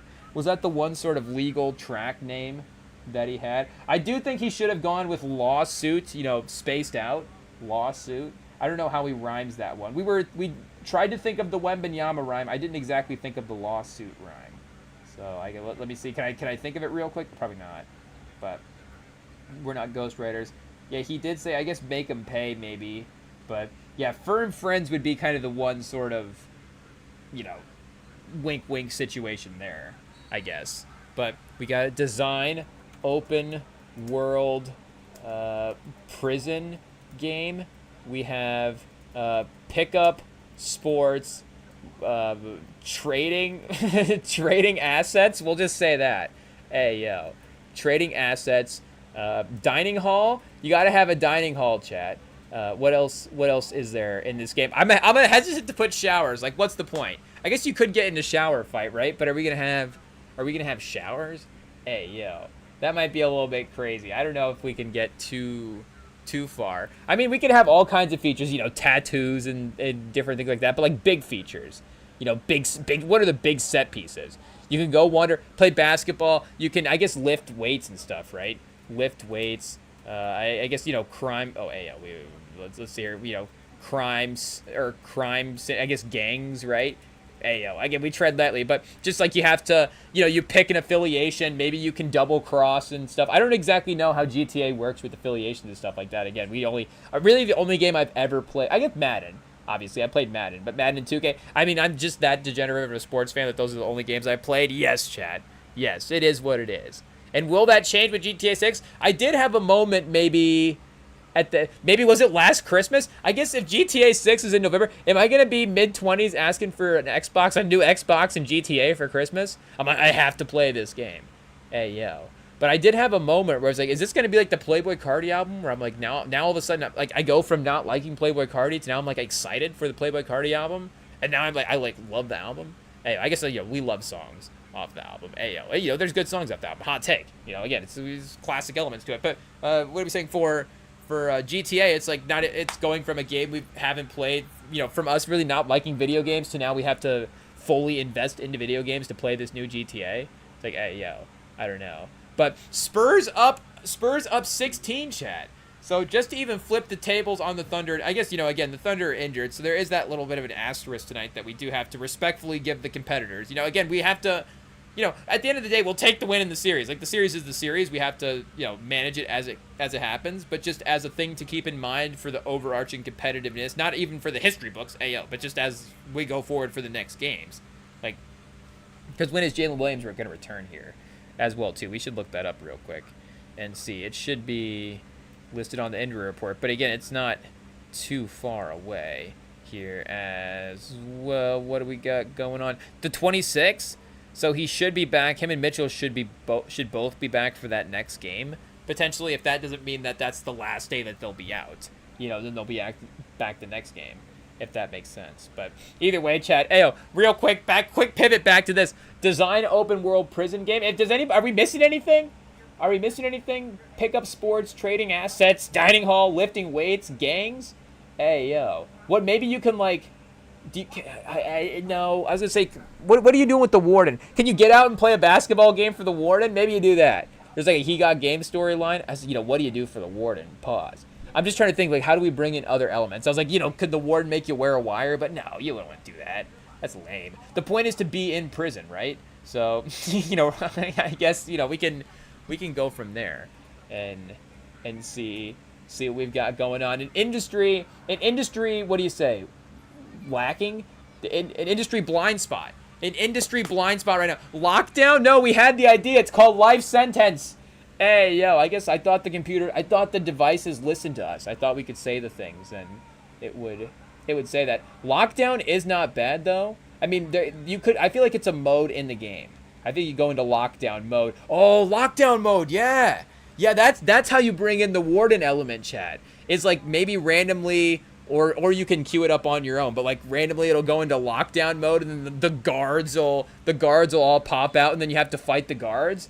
So then there's combat that way. So then that way you're not just fighting your fellow man, You're taking on the system as well too. What do we got? Realistic prison routines, dynamic gang politics, pick up basketball and football. I guess there's probably some baseball as well too, right? I don't know. In 2026, is there pickleball in prisons, chat? Just think, there's gonna be though. There's gonna be in like 2042, they're gonna be like in prison killing guys over pickleball games. Some guy's gonna get shanked over a pickleball rivalry in 2050. It is what it is. Some guy's gonna get. That's what's gonna happen is the pickleball guys are gonna be playing on the basketball court, but because it's prison, the basketball guys are gonna shank the pickleball guys. And then now all of a sudden there's gonna be a fight on the yard. That's gonna be a mode in this game. You can just shank the pickleballers. Pause, and nothing will happen. The warden will just come out and just drag the body away. Shout out to all the pickleballers in the chat. The ones that, I guess because now the thing is, and maybe it needed to happen for it to get to this point. Because the thing is, if pickleball never advances, then it stays on the basketball courts. And not to say that pickleball's obviously overtaken basketball. Not even close. Pickleball, I mean, you want to talk about competitive. Like, the basketball people will never... That's how, basketball will never let the pickleball people be more popular than the basketball people. I feel like America would there'd be like a resurgence of basketball love if pickleball was starting to close in the ratings. Be like, hey, we cannot let this happen. This is an industry plan of some kind. But what are we saying? For the popularity factor, it has become popular enough it can stand alone a little bit more in its own right. Like there is a full kind of a activity. I guess it's, I don't know what you call a top golf situation. Is it like an activity bar? It's definitely a little bit more than that. but you've got the athletic event with the food element, perfect. That's what you want, right? To play sports and eat. You want to eat chicken nuggets and play and then play a whole game of pickleball. But, I guess it's the mixing of the crowds more so than the mixing of events, right? It's you have the crowd that goes there for the athletic event, and then you have the crowd that goes there for the hang, and they can just eat food and chill. Versus if you go like play a pickup game at the park, I guess like in days like tomorrow with Memorial Day or 4th of July or things like that, obviously you do have the crossover dynamic. If everybody's out there grilling and stuff, and you can, everybody, you can kind of make it work from a community standpoint. But I don't know, for a little bit of a smaller scale setup, maybe. I don't know if it's a little bit different, anyways. But either way, for what are we saying for our prison game? A trading economy, contraband smuggling. That is true. You could meet with people from the outside, as well too. So like somebody's got to bring you in the cigarettes and the different things. I mean that's that's what I'm obviously thinking of, chat. That's the number one thing. Is if there's only one item you can trade, you start off trading cigarettes, right? I don't know what else you would trade besides that. But if it's contraband, like it has to be the smokes. It is what it is. Choice that affects your sentence and ending. Oh, could you like take years off your sentence? So there we go. That would be good for life sentence as well too. If you like help, if you're not like, again, I don't know if you want to be helping the man. So you can in the prison fight, you can kill a guard and like add 3 years to your life, or like 3 years. So our apologies to the guard's family. I guess I don't know if he wants more justice than that. But, either way, you can, like, kill a guard and add, like, double your life sentence. Or, you can, like, stay in the cell like Nicolas Cage, and then maybe you get out after a while. I guess, again, I don't know what that means. I guess it's just like retiring in 2K, right? Like, you just retire and then restart. So, you get out. Like, if you're able to work off your life sentence, then you just, you whip up a new criminal avatar and go right back into the prison system, And then it's satire, chat.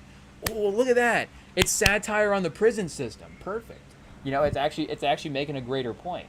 But what do we got? The main facility, giant prison complex. I guess it could be, there are like famous. Oh, Chad, I hate to say this as well too, because if we say this, then this is even gonna lock it in. Like if it was modeled after I'm not even gonna say it. I'm not gonna say it. But if it was modeled after a famous prison, then that's IP right there.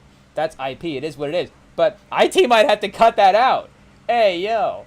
But what do we got here? Our open world prison game. We're just setting it, somewhere, just random, just like in Illinois or something. I don't know.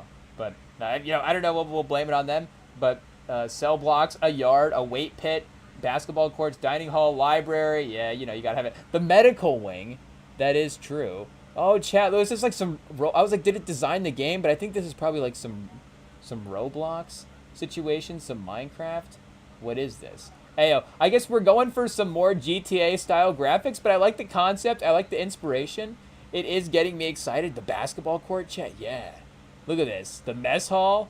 Hey, yo. We get a mess in the mess hall. There's always a fight there. Prison changes over time. Riots, lockdown. New inmates, gang wars, corrupt wardens, weather expansions, player progressions. Oh, here we go. Stats. This is what we like to see right here. Your character develops through these actions. Strength, speed, respect. All the respect is good. Intelligence, charisma, smuggling, toughness, leadership. Hey, yo, chat. There's another attribute we could throw on here, but I don't know if we could do that. Hey, yo. What do you just have, like, tushy size or something? Hey, yo. Something along those lines. But what do we got here? IT's cutting a lot of stuff out for censorship and for idea purposes. We got basketball modes. I guess you could play 1-on-1, 3-3, 5-5. Gang tournaments, guard versus inmate special events. Gameplay styles, physical street basketball, trash-talking mechanics, betting system, reputation boosts. Hey, yo. So our guy ups his respect level when he dunks on one of the prison wardens. His respect level, all of a sudden, he wins over the prison. Professional archetypes. I guess Wemby kind of doing that right now. Spurs pushing the lead to 18. Wemby with a 27-6-2 right now, 7 minutes in the third. Oh, and a turnover as well for the Thunder. I guess the Spurs seeming like they have been kind of clean for that in this type of way. But what do we got here? Professional architects. The Professor. Hey, these are real people. The Professor, the Big Diesel, Lockdown, KD, Cell Block, Curry. Okay. I guess it's just like the guy that shoots threes, right? Lockdown, KD. Hey, yo. Other sports, football in the yard, boxing tournaments for sure. Boxing and MMA would be crazy as well. The cafeteria is political territory. Features sit at different gang tables. So, like, what happens, like, Monday if we sit at, like, one cafeteria gang and then we, like, win, like, our reputation points with that gang, and then all of a sudden the next day if we want to create chaos, we can sit with another gang, and now it's, like, the rivalry points are going up as well, too. Trade food, start fights, overhear rumors, recruit allies, poison? Oh, chat. And poison/intimidation events. And then the food economy. Food matters. Oh, calorie helps strength. This might be a little too much. I don't know. Honey buns, ramen, protein. Yeah, that might be a little too much into the game. I don't know if we're worried too much about the menu. If is that a whole feature? Like, do we need to have to worry about, like, our guys, like, not eating enough honey buns, like his carb levels are low? Like, that is kind of funny though, I guess. Like, if we have to, like, if our respect level's low and then our fighting points are low, then that means our lunch is always going to, pause, but, like, our lunch is always going to get taken. The bully's always going to, like, stop over and, like, beat us up, and then we're just going to be, like, left with, like, the hot sauce packets again. It's like our guy's not going to have any energy left. And then our guy really is going to be Nicolas Cage in the bed. Pause. Hey, whoa, what does that mean? But he's just going to be hanging out in the cell because, he has no energy. He's just eating hot sauce packets all day. But if we get into the weight room and then see, this is the fun of the game. You go into the prison, you're kind of, I guess it could be that. Maybe if it is a Con Air situation, the idea of Con Air is that he's too powerful, right? But this could be, you could have it two ways. I guess the more depressing version for no reason would be like if if you're like a life criminal, bad, situation or whatever, and it's just like, obviously it's like this, he's like, send me, he's like, my friends are in there. Hey, then it's like, that's a whole different story. But if it's like, what's that one Kevin Hart movie? Hey, Will Ferrell Kevin Hart movie where I forget who hires who. I'm not gonna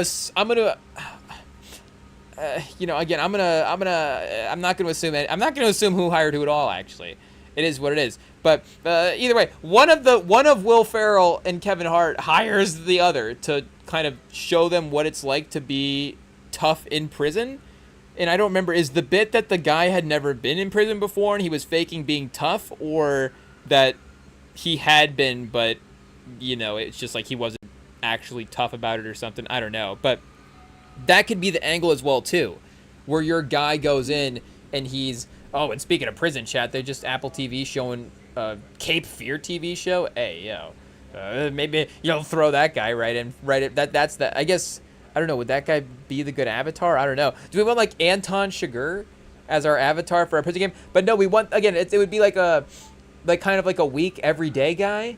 I don't know. Is he like in for like tax evasion or something? I guess not everybody that got caught for tax evasion was obviously a weak guy. But I'm just saying, like, what would be the thing? Like, he's like a dentist and like he like put too much Novocaine in a patient or something. Like, obviously he's like in prison. He like don't know what happens. But you're going in with like no strength. Maybe some book smarts, but not a lot of street smarts. Maybe you have wealth on the outside, so you can use that over time.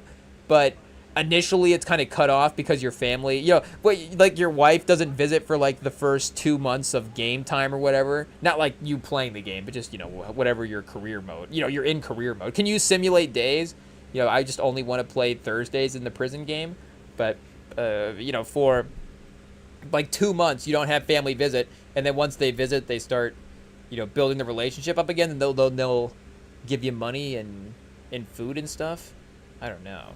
But I guess honey buns is a good prison food, potentially. There is that guy as well, too, now that I'm thinking about it, that has that channel where he'll make, like, the prison. He's, like, the prison. I don't want to call him the prison chef. That feels disrespectful. But I feel like he might be popular enough that is enough of a description, again, just based on his own popularity, that might work. If I search that, is that gonna have him pop up? Prison chef? Oh, Prison Chef 33 is a channel. Oh, here we go. D Peasy 2009. Is that this guy here? He'll make things jailhouse style. IT, what happened to the game? What happened to Peacock? Did Peacock just crash? Hey yo, we've got just the spinning loading screen here. What's going on? Are we gonna have to Google this outside and see? Is Peacock down, chat? Pause. Hey yo. Do we have to check online real quick and see what we got going on? Oh, I guess this is about to die. Let me plug in. Chat, pause. We're falling apart. We've got the loading screen going. We've got the phone remotes are dying. This is bad. So I don't know what happened. It seems like we have good internet right now. So I don't think it is that, because the music videos on Pluto right now on the other channel, the De La Soul Me Myself and I music video is playing. I'm going to admit right now I only know that because it's in what it's called right now footprints mode, so it has the song title on the screen. So there we go. That's how I know. I mean, shout out. Obviously, we do know of De La Soul. We're not that. We do know of De La Soul, but I can't say that I watched a ton of De La Soul music videos, or again, to be honest, I can't say that I listened to a ton of De La Soul music as well too. Get me if you want, chat.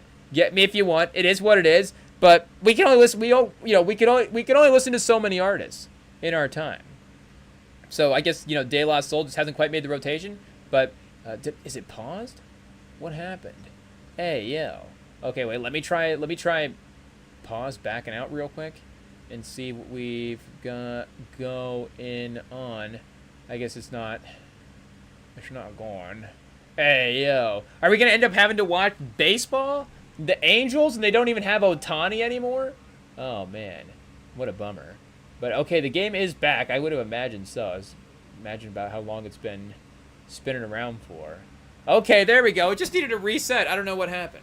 But, hey, worst case scenario, we're good to go now. And the Spurs are up 22, so we can't be mad about that. We can't be mad about anything here. Thunder with 6 minutes left in the third. We got to pay attention. Still.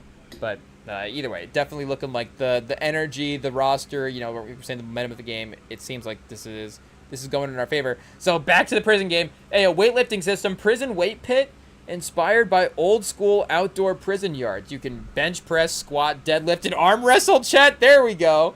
That's just a workout. I mean, maybe with, is there something, you could probably develop some type of arm wrestling thing. I'm surprised there's not a machine in the, I guess you do have that, there is that preacher curl machine, so you could do like the one arm preacher curls. That is a little, the arm wrestling movement, but I'm surprised there's not like a side to side or like a press down, arm wrestling machine. I'm sure there is, but I'm just surprised I've never seen one in a gym, to be honest. There would definitely be a guy using the arm wrestling machine. Hey, yo. He's like, I got to go in and do my 20 sets of 10 arm wrestles, but I think I might honestly do that just for fun. Hey yo, I mean, you could lock in on one side and then just start banging out arm wrestling. Chat, that would be sick. Hey yo, I mean, we're inventing all kinds. I mean, chat. Hey yo, we're gonna invent a video game and a weightlifting machine in the same night. What is this? Like we're what are we, Dolly Parton? Hey yo, arm wrestle machine. Can we get the patents on both of these before the night's over? Okay, this might be a thing that exists. I get weighted arm wrestle exercise. Arm wrestling exercise machine. Here we go. Okay, they have the East Mount arm exercise, the East Mount twister.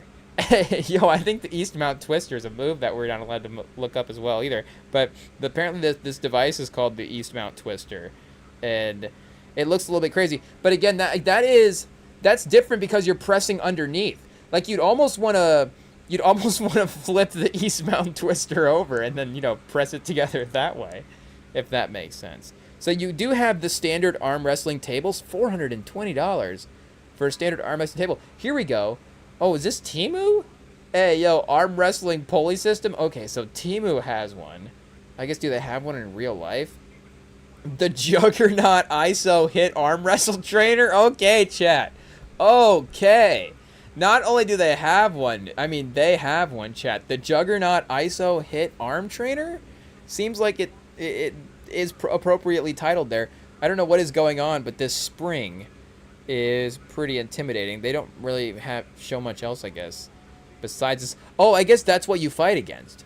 So you just like, pause, just like her whipping that spring. So whoa, hey, yo, that is a pause. That's crazy. We might have to go right there. We'll see y'all later.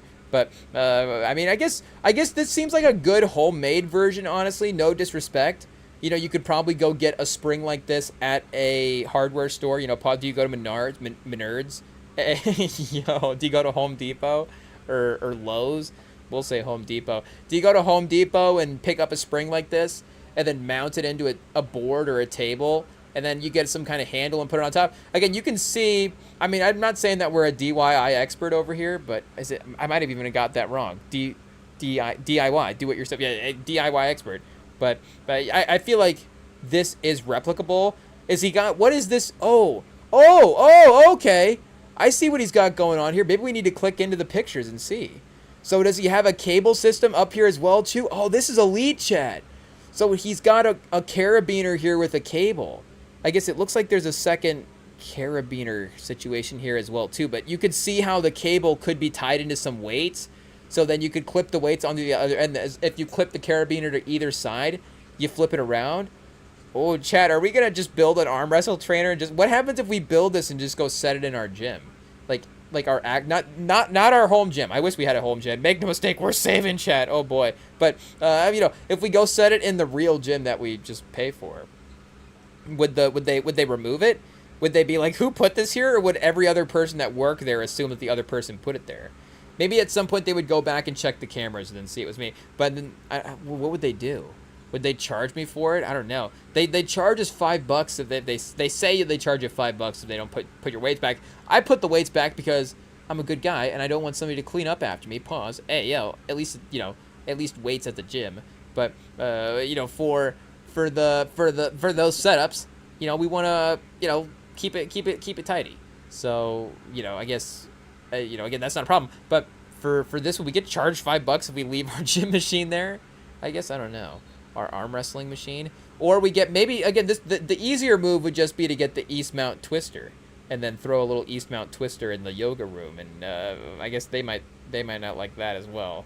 Like who put the East Mount Twister in the yoga room? But arm wrestle tabletop. Oh, this is AliExpress as well too. Not to call out all of the international, shopping agencies out there, but, sometimes it is what it is. Oh, so is this another homemade one? eBay? Modern arm wrestle training equipment. Homemade tabletop wrist training? Oh, I don't know if I like that, chat. Hey, yo. I did see a clip of, and we tried lately, I saw a clip, it was Logan Paul's pod. And I forget exactly what the term is called. I don't know if I want to know what the term is, to be honest. I think I'm good not knowing. But this feels like it's in the pause. Hey, yo, this seems like it's in the lane of whatever that was. This guy also looks like he could be like, speaking of Temu, like a Temu Hemsworth in some type of way. Like the fourth Hemsworth brother who never worked out. I don't know, takes more after the mom. Hey, yo, chat. I don't even know where we're going. We'll just stop and, they all take after their, well, what are we gonna, we're gonna stay here and now call the, Hemsworth mom's hot. But what are we saying for? Hey, yo. So this, I feel like we could build something like this as well too. But I guess this is not for arm wrestling. I have no idea what you're doing with this. Maybe some type of row, but hey, yo, chat. I feel like this is some sketchy stuff here. This goes back to what we were saying with the Logan Paul situation. I don't remember what that term is. Like I'm saying, I'm not looking it up because we will not be going down that route. But the guy was like, I forget, the Logan Paul response was iconic, but the guy was like, you put some weights in the shot, you put some weights in the bag and then you tie the bag around your wrist and then it's like, whoa, what are we doing? And Logan Paul was like, your commitment to the game is outstanding or something like that. It's just like, respect. But that's like this type of situation. Like, your commitment to the game is outstanding, but I don't really know what I'm using this for, to be honest. Maybe, I guess, chat, are we just going into the game with weak wrists? It is what it is. It is what it is. But maybe I guess we might just have to, because I'm not investing in the trainers. But this is not bad. Oh, $2,000 pull-heavy arm machine? Whoa. So this is the real deal here. I don't know what this is. This is not even for arm wrestling. Arm machine. Is this for a car? Is this a car jack? Hey, yo, what is this? What is this? How does this even work? I guess you kind of, you lock it over here. What kind of kinky situation is this, chat? Hey, yo. Hey, yo. This really is the type of stuff that we are watched, chat. Hey, yo, we've looked up in the past month. We've somehow looked up like construction trucks, and now we're looking up gym equipment. Hey, yo, we're talking about Madonna, chat. I mean, what year were we born? Hey, yo, hey, yo. But I mean, who's never, everybody's talking Madonna. So I think that she's just timeless. It is what it is. But arm wrestling, gripstrength.com. They have an arm wrestling section here. Do they have products? Okay, yeah, they have the little hand clasps and stuff. But that's just for the amateurs, chat. If you just want to just take arm wrestling lightly, then get one of these little grip tester things. Hey, yo, I don't even know what we're getting into over here now. But it seems like we're hiding some products under the guise of arm wrestling is really what it seems like, chat. To me, to be honest, like, what is this arm sport conic grip greater muscle activation? Like, why is it shaped like this? It does not need to be shaped like this. This, foam roller, basic foam roller. I don't know why this foam roller is $65 and this one's much more accessibly $22. But, yeah, it seems like this is honestly a little bit of a setup. Hey, yo, what is this? The oval grip for oval grip is crazy. For underworked? Oh, underworked grip strength.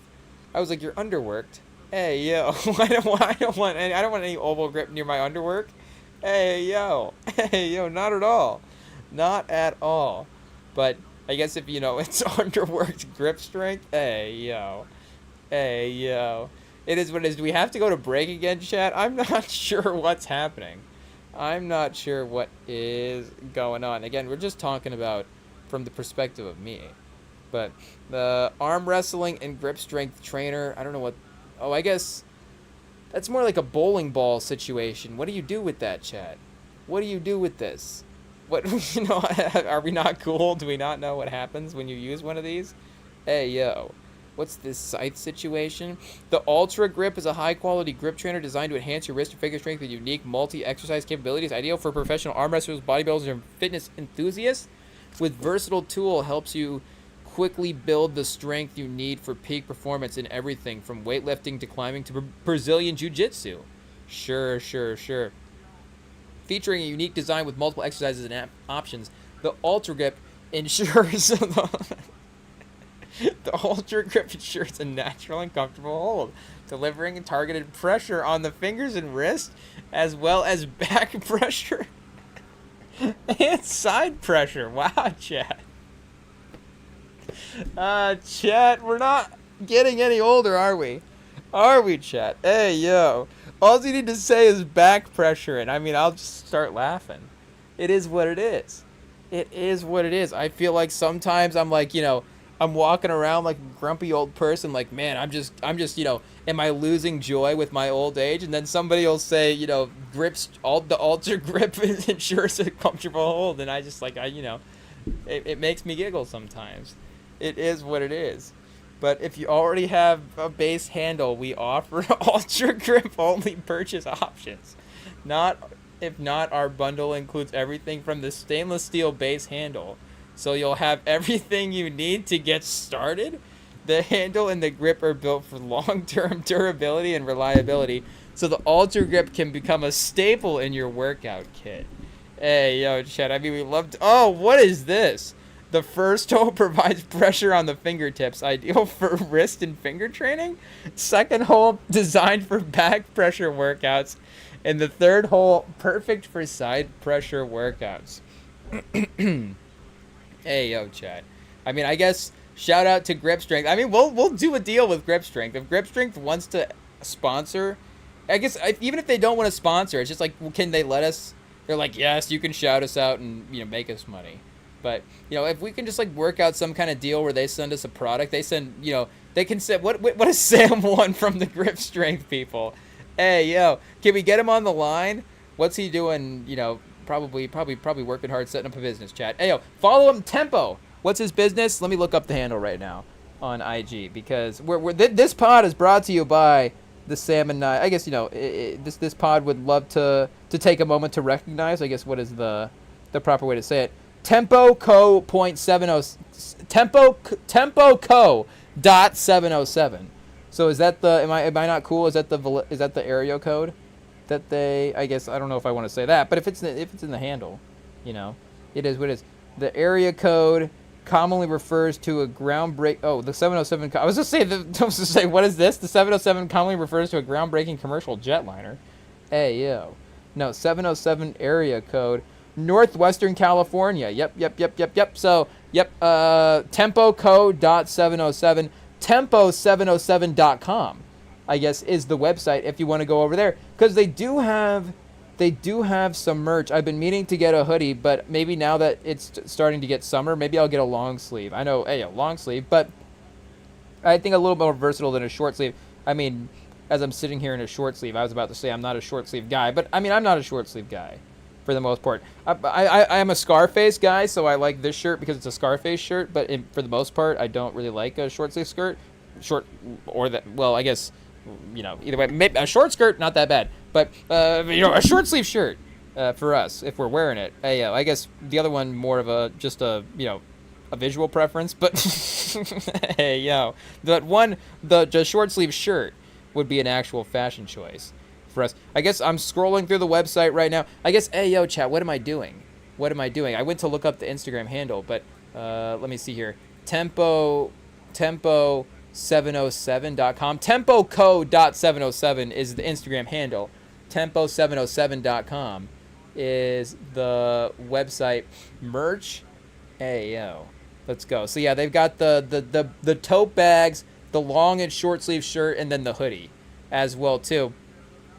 And they got good colors as well for the hoodie. They've got, I guess, kind of a little bit of a washed tone here for the darker one, but then the brown is kind of a versatile one as well too. Definitely an everyday type of wear. And it is like you can tell it's like a nice shirt as well. Like it's not like just like a cheap situation that somebody starts throwing together. But again, it looks like you could actually color-wise, real kind of fashionable colors as well too that you can throw out there. The navy blue is cool. Again, there is like a version of the navy blue where it's like I can't wear this because it doesn't go with black, but it also doesn't go with any color blue that I have as well too. But you can wear that. The brown is like an actual kind of an earthy tone that is looking good as well. So I mean, shout out. We love to see it. We love to see the work that they're doing. You can follow along with it, of course, on their Instagram, TempoCo707, and you can support right now as well. If you're not in the area, you can support by, repping a piece of merch outside of that. So, we love supporting local businesses, and obviously, we love supporting a friend as well too. I mean, there's just so many things to love about this business, Chad. We love how the merch looks. It is what it is. The people behind it, amazing. So, again, this really does just check all the boxes. So if the people over at Grip Strength want to partner with Tempo, honestly, is there like a hold the coffee cup type of situation? We have to really tread lightly. We're like, Sam, we got you partner arm wrestling Grip Strength, equipment. He's like, the Sidewinder Extreme Forearm Exerciser. Like, I mean, Chad. I mean, how many times have people have been to the hospital, with this in places that, they shouldn't be? Like, what is, I mean, we've been scrolling past it, but what is this? The wrist ball arm trainer? Like, come on. What are we doing? There's nobody needs that. I guess you could just get a tennis ball. I guess this could be like a really, a really thick one. It's sold out. It's literally sold out. It's one of the two things on here that's sold out. Is this thing that we obviously know what this is, but it's obviously an arm wrestling wrist trainer ball as well too. But do we have to go back to our open world prison game? We might have to. A couple of these arm wrestle trainers getting smuggled in. Maybe there's an arm wrestle trainer at the gym, I guess, because there's an arm wrestle situation here. Strength changes gameplay. Higher strength means win fights easier, intimidate NPCs, unlock gang respect. Improve rebounding and screens in basketball, so you're just like guys are just like crumpling to the ground when you hit them with the screen. Allows carrying contraband. Gang system. Dynamic gangs, not characters, strategic organizations. Each gang has territories, leadership, rivalries, businesses, team sports, smugglers, informants. You can join, betray, become your own leader, create your own crew. Gang wars affect cafeteria seating, court access. Ooh, that is good there too, as well. I like that. As your respect level goes up, you can stay on the court. It's like maybe I can lose 2 games in a row before we get kicked off. But contraband prices and then prison security level all get affected by gang wars as well. Economy and trading. I guess if you're just now tuning in, we're designing an open world prison game. It's like, we're learning about the prison. We're designing an open world prison game that hasn't been built yet for some reason. It just feels like it needs to happen. Pause. Can we build this somehow before GTA 6 drops? Competing drops would be fun, but it's like GTA, and then what happens if you get caught in GTA, and then our game Life Sentence, brought to you by New Rockstars. But asset trading, everything has value. Sneakers, radios, commissionary snacks, workout gear, cigarettes should have been number 1. Books, art, stolen guard keys. Ooh, that's a good one as well too. You can steal guard keys and go into certain areas. Maybe you can get to the warden's office, steal his snacks or something. I don't know. Call his wife, but I don't know why you'd have to do that. But gambling, fixing games at the underground economy, gambling, fixing games, smuggling, forging documents, hacking prison system. Is there a version as well too where it's like you have to do like the prison jobs as well? It's where it's like they say like guys like make baskets and stuff. Like you have to like make baskets for a couple minutes, maybe win some goodwill, or like stay in the routine, stay unnoticeable in the routine or something. I don't know.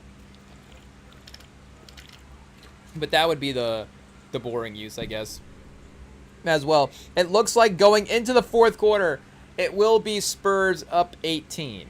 So still going okay. Of course, 18 points in the 4th quarter is doable. The Knicks went on a 44-11 run against, hopefully a much worse Cavs team than the Spurs team. But regardless, the tables can turn. So I guess, what, chat, you're just going to have to stay tuned while we continue to design this open world prison game and while we watch this 4th quarter. It is what it is. But it is also looking like the Spurs might be tying the series up. And hopefully the Thunder realize that and they're good to go. Dagnall, with the guys that are injured already, I think the smart move is for Dagnall to just rest the rest of the team and just look for the rest. They have home court in the rest of the series, and they shouldn't be worried about it, right, chat? Can we talk Dagnall into benching the rest of his team for this game? If we're an assistant on the take, is that a storyline in 2K16? Is there an assistant on the take? But prices fluctuate dramatically. Oh yeah, we're back to the open world prison game in the black market, I guess. In this side of things, gambling, hacking prison systems, all this stuff. Storylines, main story: you enter the system after a major robbery gone wrong. Someone sets you up. Corrupt officials are involved. Gang wants information. Guards and inmates for underground operations. Oh, so this is actually like a real storyline. Hey, yo. Look at this. I was just thinking, you just get in and you just accomplish things, and then you just kind of like, it's like 2K. You just kind of do that. But 2K, even still, the seasons, obviously, you have to build toward a title. It's like, what are you building toward? In prison, so obviously, you're building to try to reduce your life sentence, maybe, but also, are you building toward collecting information on who set you up? Is really what it is. So you're still caught in prison on purpose, but you're in the prison that you need to be in, if that makes sense. So it says, I guess our options are: we can escape, clear our name, become prison kingpin, cooperate with authorities, or survive and quietly get released. I mean, hey, yo, if you play that version, that's like the guy that just like parks at the edge of the map in Fortnite the entire time. And it's like, you got 5th place. It's like, no, you didn't. You got shot right away when you entered the game. Hey, yo. But, and we didn't even play Fortnite. We played it 4 times, and we definitely, of the 4 times, 3 of those have definitely been that. But become the prison kingpin is definitely the number 1 option that we are looking for at this point. But clear the name is not bad. And escape, I mean, I guess that's kind of fun as well too. Online mode, oh chat, multiplayer prison mode, 100 player prison servers. Hey, yo, inmate created tournaments, gang alliances, underground betting. So this is where you could go back to the pickup basketball as well too and bring that back in, obviously, Players could own commissionary routes, run kitchens, organize fight nights. Oh, the boxing as well too. The boxing for sure. STEM games on in-world stream prison games on in-world TVs.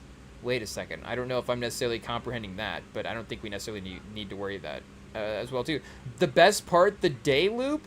Every day matters. Daily schedule. Wake up, breakfast, yard, work duty. Oh, there it is, chat. Work duty. They're making the baskets. Lunch, sports / free roam. So it is like a open world game, but you get like 20 minutes of open world per hour, if that makes sense. I don't know. Maybe like 30 minutes of open world per hour, or 40. Maybe it'd be the other way. 40 minutes of open world per hour. 20 minutes of like the storyline in the character-driven game. It just kind of knows, you know, your timing of when you've logged in, and then once you hit the hour, or you know, every couple of minutes, just introduces story. So by the time you get to 60 minutes, you've done 20 minutes of story, if that makes sense. I don't know if we're good at designing games or not. It seems like the ideas that are being popped up are not bad either. But the prison becomes alive because NPCs follow routines. Hey, yo, as dream feature. Oh, what happened, chat? Oh.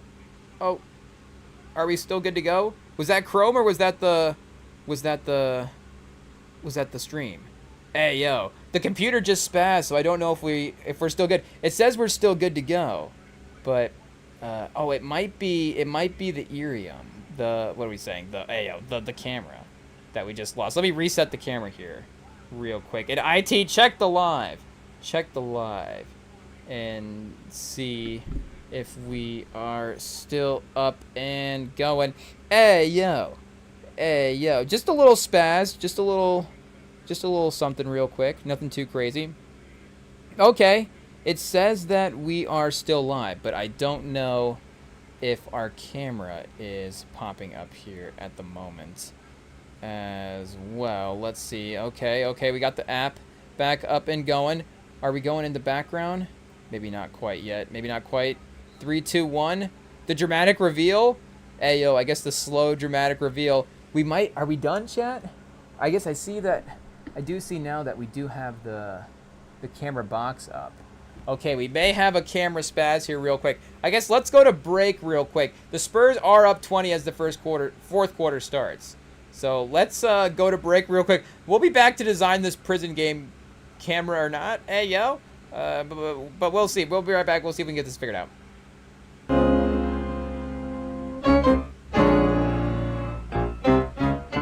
Hey, yo, chat, are we locked in? Are we locked in right now? Are we going to have to do this in front of the scenes? Pause. Hey, yo. What does that mean? Are we switching around? Hey, yo. Okay. Oh, wait a second. Maybe it's just my version.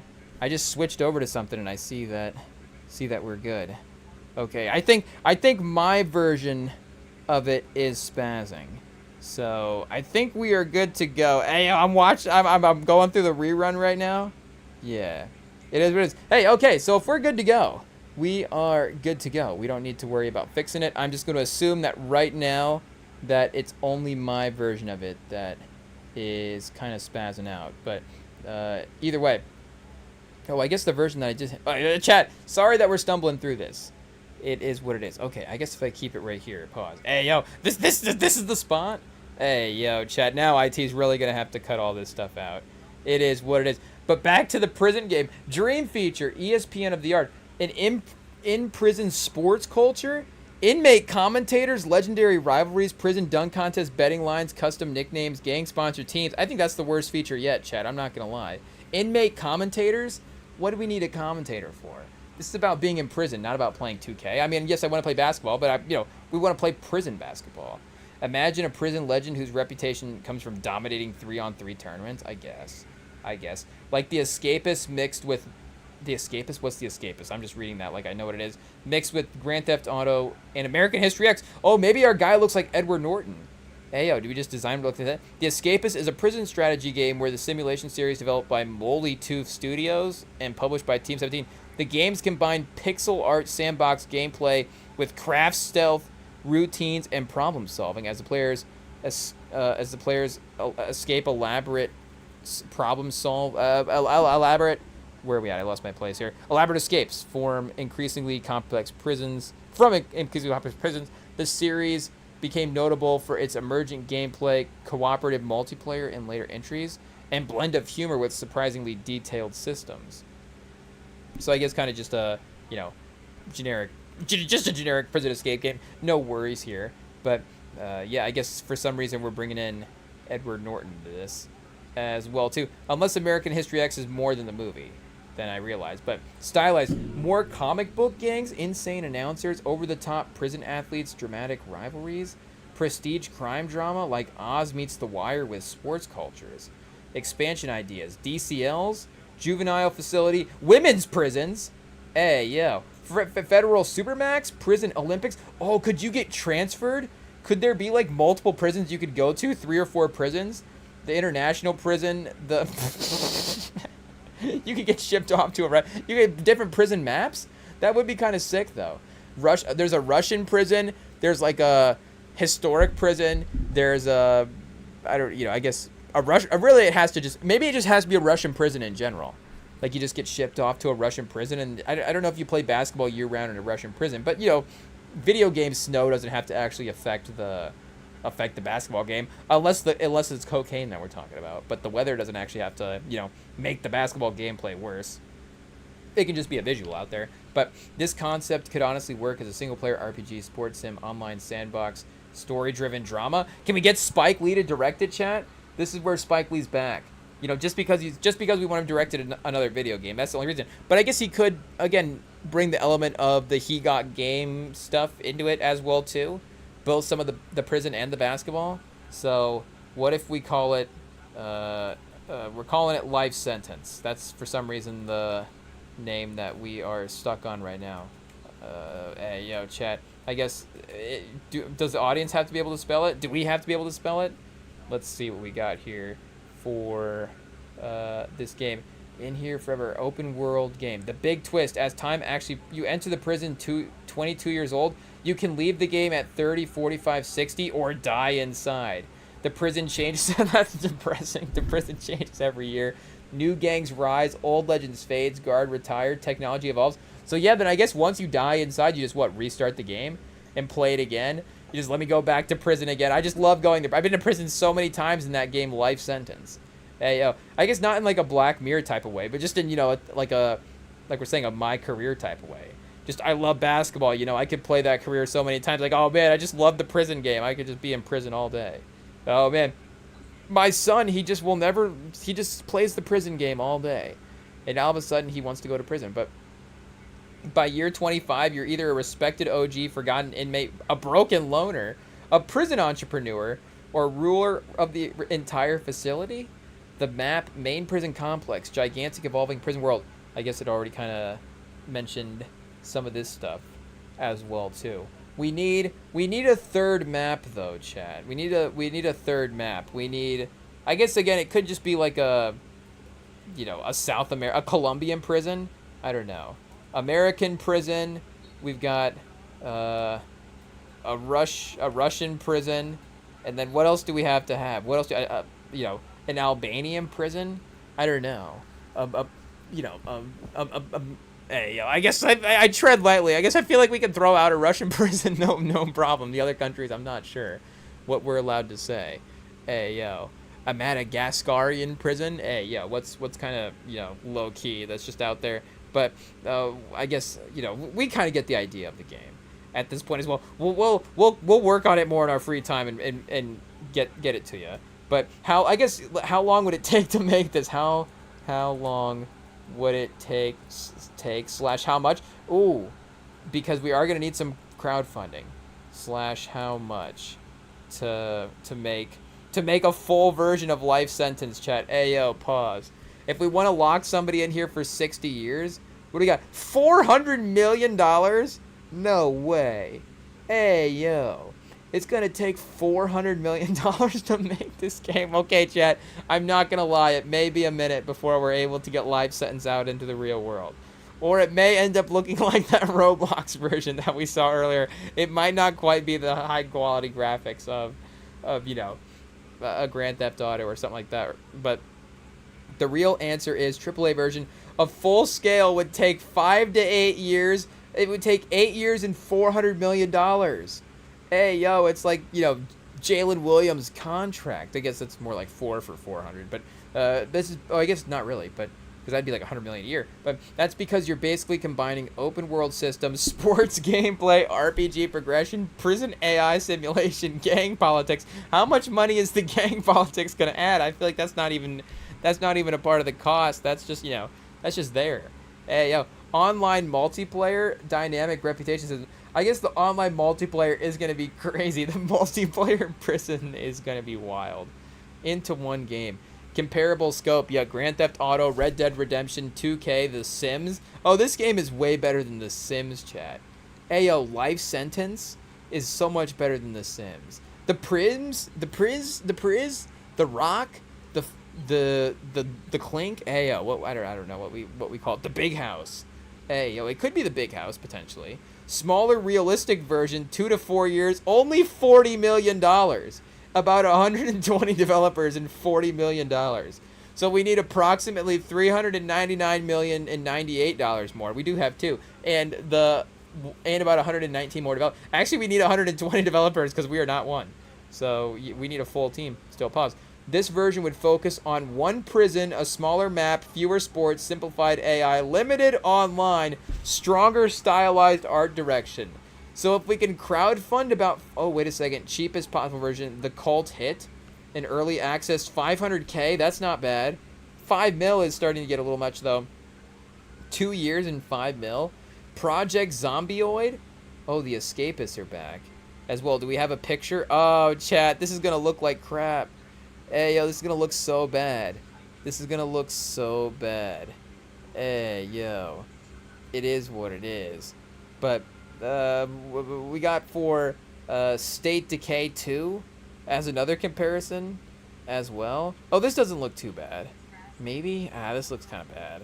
I guess, maybe it's just because it's older as well. Maybe it doesn't look bad for when it dropped.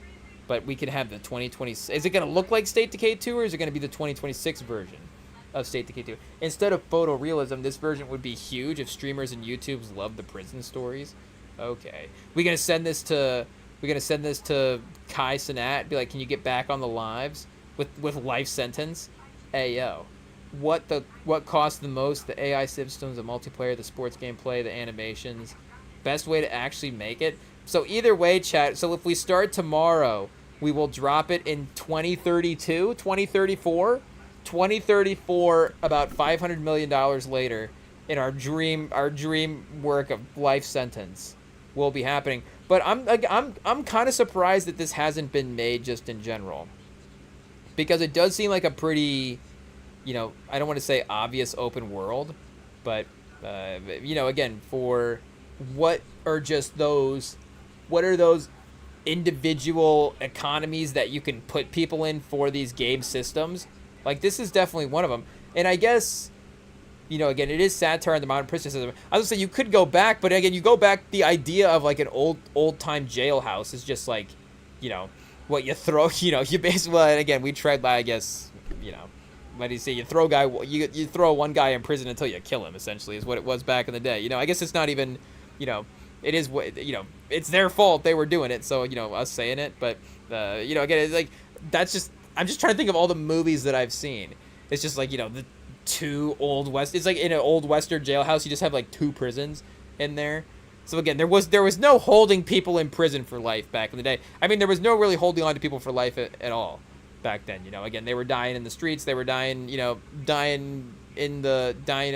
because of the poops, everything.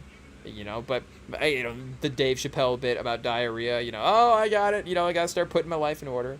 It is what it is. But for what are we saying? For those type of individual sectioned off economies that people and that's the idea of Grand Theft Auto, right?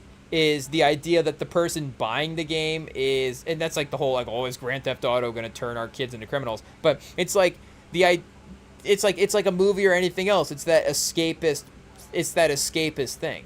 It's like, yes, obviously most, like 99.9% of people, it's not even a thought of like, and again, the thought of somebody, the thought that I'm going to pull somebody out of a car and like beat them up, like in Grand Theft Auto.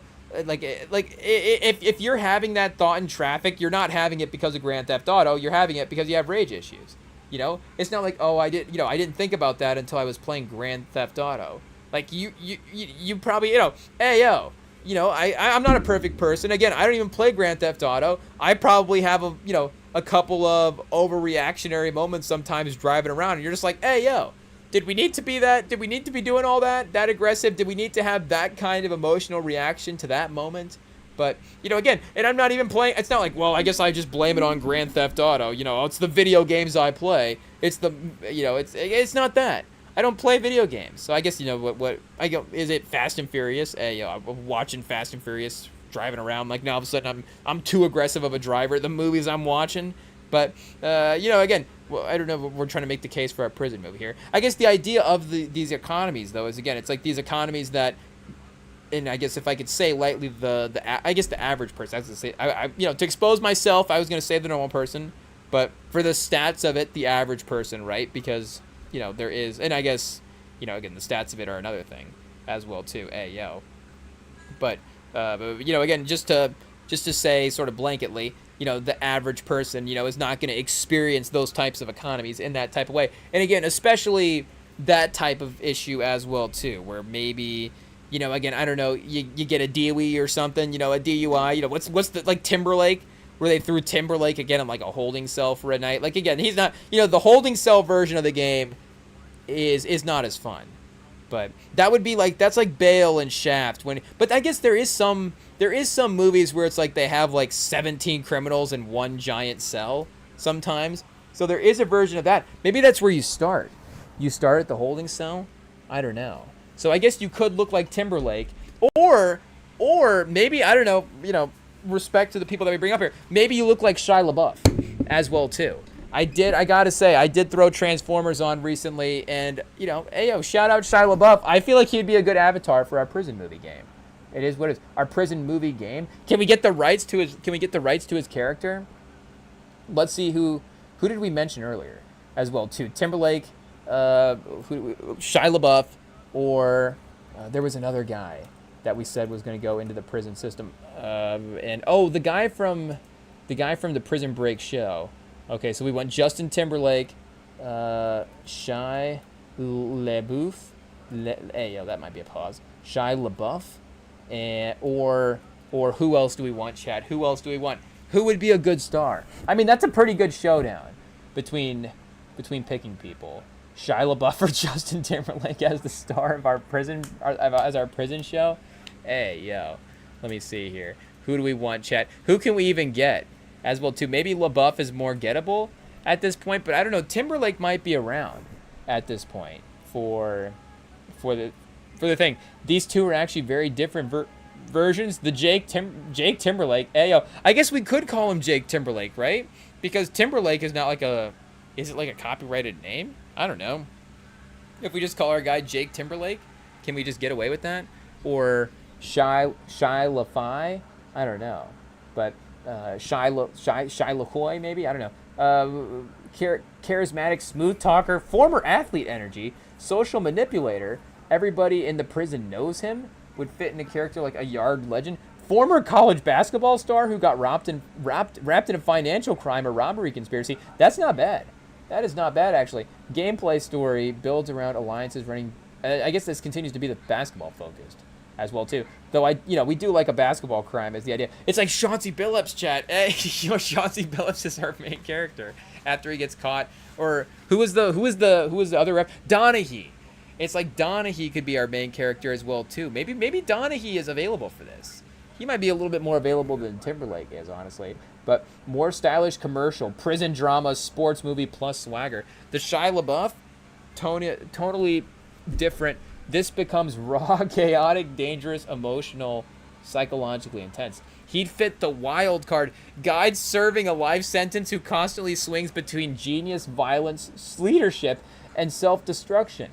This version feels more like survival, paranoia, prison politics, rival, political warfare. I think we're going with LaBeouf, chat. It is what it is. Better for award-winning acting, realism, emotional story, intense prison. I honestly think we could cast LaBeouf in this, to be honest. is he doing anything right now? Hey, is he doing anything besides Bernthal's pod every now and then? Is that what else did he do? Who was the other pod he just did? I forget who the interviewer was there. Maybe it wasn't an actual celebrity. Maybe it was a celebrity interviewer more so. You know, not like him doing another actor's pod. But what was that? Right? It was right after Mardi Gras, right? I forget exactly what happened, but I just remember something happened at Mardi Gras, and he did the interview right afterwards. And he's like, man, I'm still trying to process it. I don't even really know what happened. If I'm being honest, he's like, but the beautiful thing is I'm here in this moment trying to process this. So we're going to go through, we're going to experience this together. But shout out to Shia LaBeouf. But yeah, I don't know if he's exactly making movies like right now as well too. But I mean, obviously iconic Sam Witwicky role in the 07 Transformers. It is what it is. I guess, he's got 3 projects on the horizon. The Rooster Prince, God of the Rodeo, and Angel of Death. Wow, 3 really diverse roles there for Shia LaBeouf. What even is this? The Rooster Prince, I don't know if I like the sound of this now. A renowned Harvard psychiatrist has a manic break and gets arrested. His estranged younger brother must drive him across the country in a wild bipolar odyssey that might heal or destroy the relationship. Oh, it's the Odyssey, but if it was a bipolar guy, the Odyssey, if it was driving Miss Daisy, but 2 dudes and one of them was bipolar? Hey, yo. What if we mixed the Odyssey, driving Miss Daisy, and Good Times, Chad? Hey, yo. Is that what Josh Soskin did? Did we just crack the code? A little Good Will Hunting as well, too. We get a little nod at It's Not Your Fault, maybe when he hits halfway through. When they get to Iowa, do we get it to Not Your Fault type of scene? I'm not sure. But that's the Rooster Prince. So I guess is he the one with the psychotic break there? And then he's got to try to control him as well, too. Oh, Chad, he is doing a prison movie. Look at this. In a 1967 Angola prison, we've got Bucky, hey, yo, sees hope in the first time in the first inmate rodeo. But he and others learn it's a cruel spectacle meant to satisfy public bloodlust and warden's pride. So Shia LaBeouf in an Angola... Whoa! Shia LaBeouf and Snoop Dogg in a prison movie together. I mean, I guess we have to get Snoop Dogg in this as well, too. Again, with all due respect. We're casting him in an IP property here. Can we just steal the cast of God of the Rodeo for our video game Life Sentence? Hey, yo. Shia LaBeouf and Snoop Dogg. Though we could get some other rappers in as well, too, just as voice guys for the fun of it. Could we get Drake in as a voice role? I don't know. But we got Angel of Death. We've got a Jewish psychiatrist is forced to assist Yosef Mengele with medical experience at Auschwitz concentration camp during World War II. Oh, chat. Oh, he wrote and directed this himself? Oh, no. Oh, he didn't direct it. Jerzy Skimlewinski is directing it. But Shia LaBeouf he's writing and starring in this, and we don't have anybody else signed up. It might end up being like an Ice Cube situation. What's that movie that he just dropped where it got like the 2% on Rotten Tomatoes? It got like a -4 on Rotten Tomatoes. The first ever negative Rotten Tomato rating was Ice Cube's movie. Hey, yo, Wemby to the sideline, chat. You love to see it. I mean, the Spurs just packing him in tonight. It is what it is. No Jalen Williams, no chance. No AJ Mitchell. Not a chance at all. A full-level Spurs are really able to take it to him. Pause. It is what it is. So I guess we'll see if maybe we lost the stats after the page spaz there. Here, let's actually just see if we can redo it real quick. Oh, I guess page unresponsive. Here, we'll try to battle this off real quick. Oh, chat, we may have broke it. We may have broke it. We may be clicking too many buttons. It is what it is. And it may all of a sudden be not working anymore. I guess it'll work eventually, right? Hey, yo, it's like an old car sometimes. It's just like it'll click into place. Our car just randomly like, what's that sound? And then you drive it the next day and you're like, oh, I guess it's not there anymore. It must have fit. Cars obviously fix themselves, right? That's something that they do. So, yeah, I guess, internets and computers fix themselves from time to time again. We've just got the not responding loading screen. I guess we'll just fight through it and see what happens. 4 minutes left, 70-92 for Spurs versus Thunder. So at this point, you know, with whatever happens, the Spurs are hopefully going to walk away comfortably with the win, and we can walk away into the Memorial Day holiday with a fun night. I mean, you know, at least we go into Memorial Day with hanging out with our guy Billy Buckets, Thunder fan himself, who at least we go into that with the series tied and some good pride as well. You know, at least we weren't necessarily being like, oh, now we have to face him down 3-1. We may have canceled the hang, honestly. If we were down 3-1 in the series, we may have been like, oh, I guess Memorial Day, we're not hanging out with anybody. It is what it is. We can't hang out with any Thunders fans while we're actively losing a playoff series to them. But what were we doing here? Oh, that's right. We clicked off the ESPN. That was stalling us out. So let's see if we can pull this back up and look at what's going on. Oh, we didn't look at the All-NBA teams as well. Let's give that a quick look over real quick. We do, of course, have Wemby on first team. I guess Shea on first team. Did Jokic and Wemby both make first team? Because the idea now, of course, is that you don't have to have the specific players on the team. It can just be any 5 players on any of the 3 teams. So, first team. Oh, Cade was on first team as well? So, did he get the injury exception? They were joining first team by 3. So, we got Shea and Wemby, Jokic, Luka, and Cade on first team. Wemby's the first player since Kawhi to make first team since 16-17. Jokic earned his 6th and 8th All-NBA selection overall. And Luka Doncic, who led the league in scoring a second time with 33.5 points per game, but was named to All-NBA for the 6th time in his 8th career. The second All-NBA for Cunningham now. And they said that Shea has now made, is it 6 straight? 6 straight, 4 straight first-team All-NBAs. That's what it was. 4 straight first teams. So Shea's almost at a half a decade now of being arguably the best guard in the league. I guess you have a little bit of Curry overlap in there. Again, a little bit of Doncic overlap in there as well, too. Brunson's been very good. You know, Edwards has been very good. But a little like Tatum in the early part of the 2000s, where it's like, you know, Tatum's just been the best forward of the 2000s now for a handful of years. And it's, you know, with the title and the regular season achievement stuff, is going to go down that way. And I guess Shea does have that stuff over Tatum, where Tatum doesn't have a league MVP yet, right? And somehow Shea has 2. So I don't know if that's the Jaylen Brown factor that those guys have kind of, you know, in a good way taken away from each other's, you know, accolades. I don't know if, you know, Jaylen Brown would say it was in a good way, but or at least not after a playoff loss. But again, for their careers, having them both together is obviously what you want to see. For the most part, it's been when they, you know, it's the perfect pairing, and it's really obviously worked out so far. But regardless, just that kind of all-time factor of like, oh man, Shea's now like owning this part of NBA history now. Belongs to Shea Gilgeous-Alexander, of him like being that guard. So second team comprised of Jaylen Brown, Jalen Brunson, Kevin Durant, Donovan Mitchell, and Kawhi Leonard making second team. And another, you know, I guess kind of depressing Clippers season, but also somehow the fact that they were in a scandal and whatever, and at least kind of walked away with something. I don't know.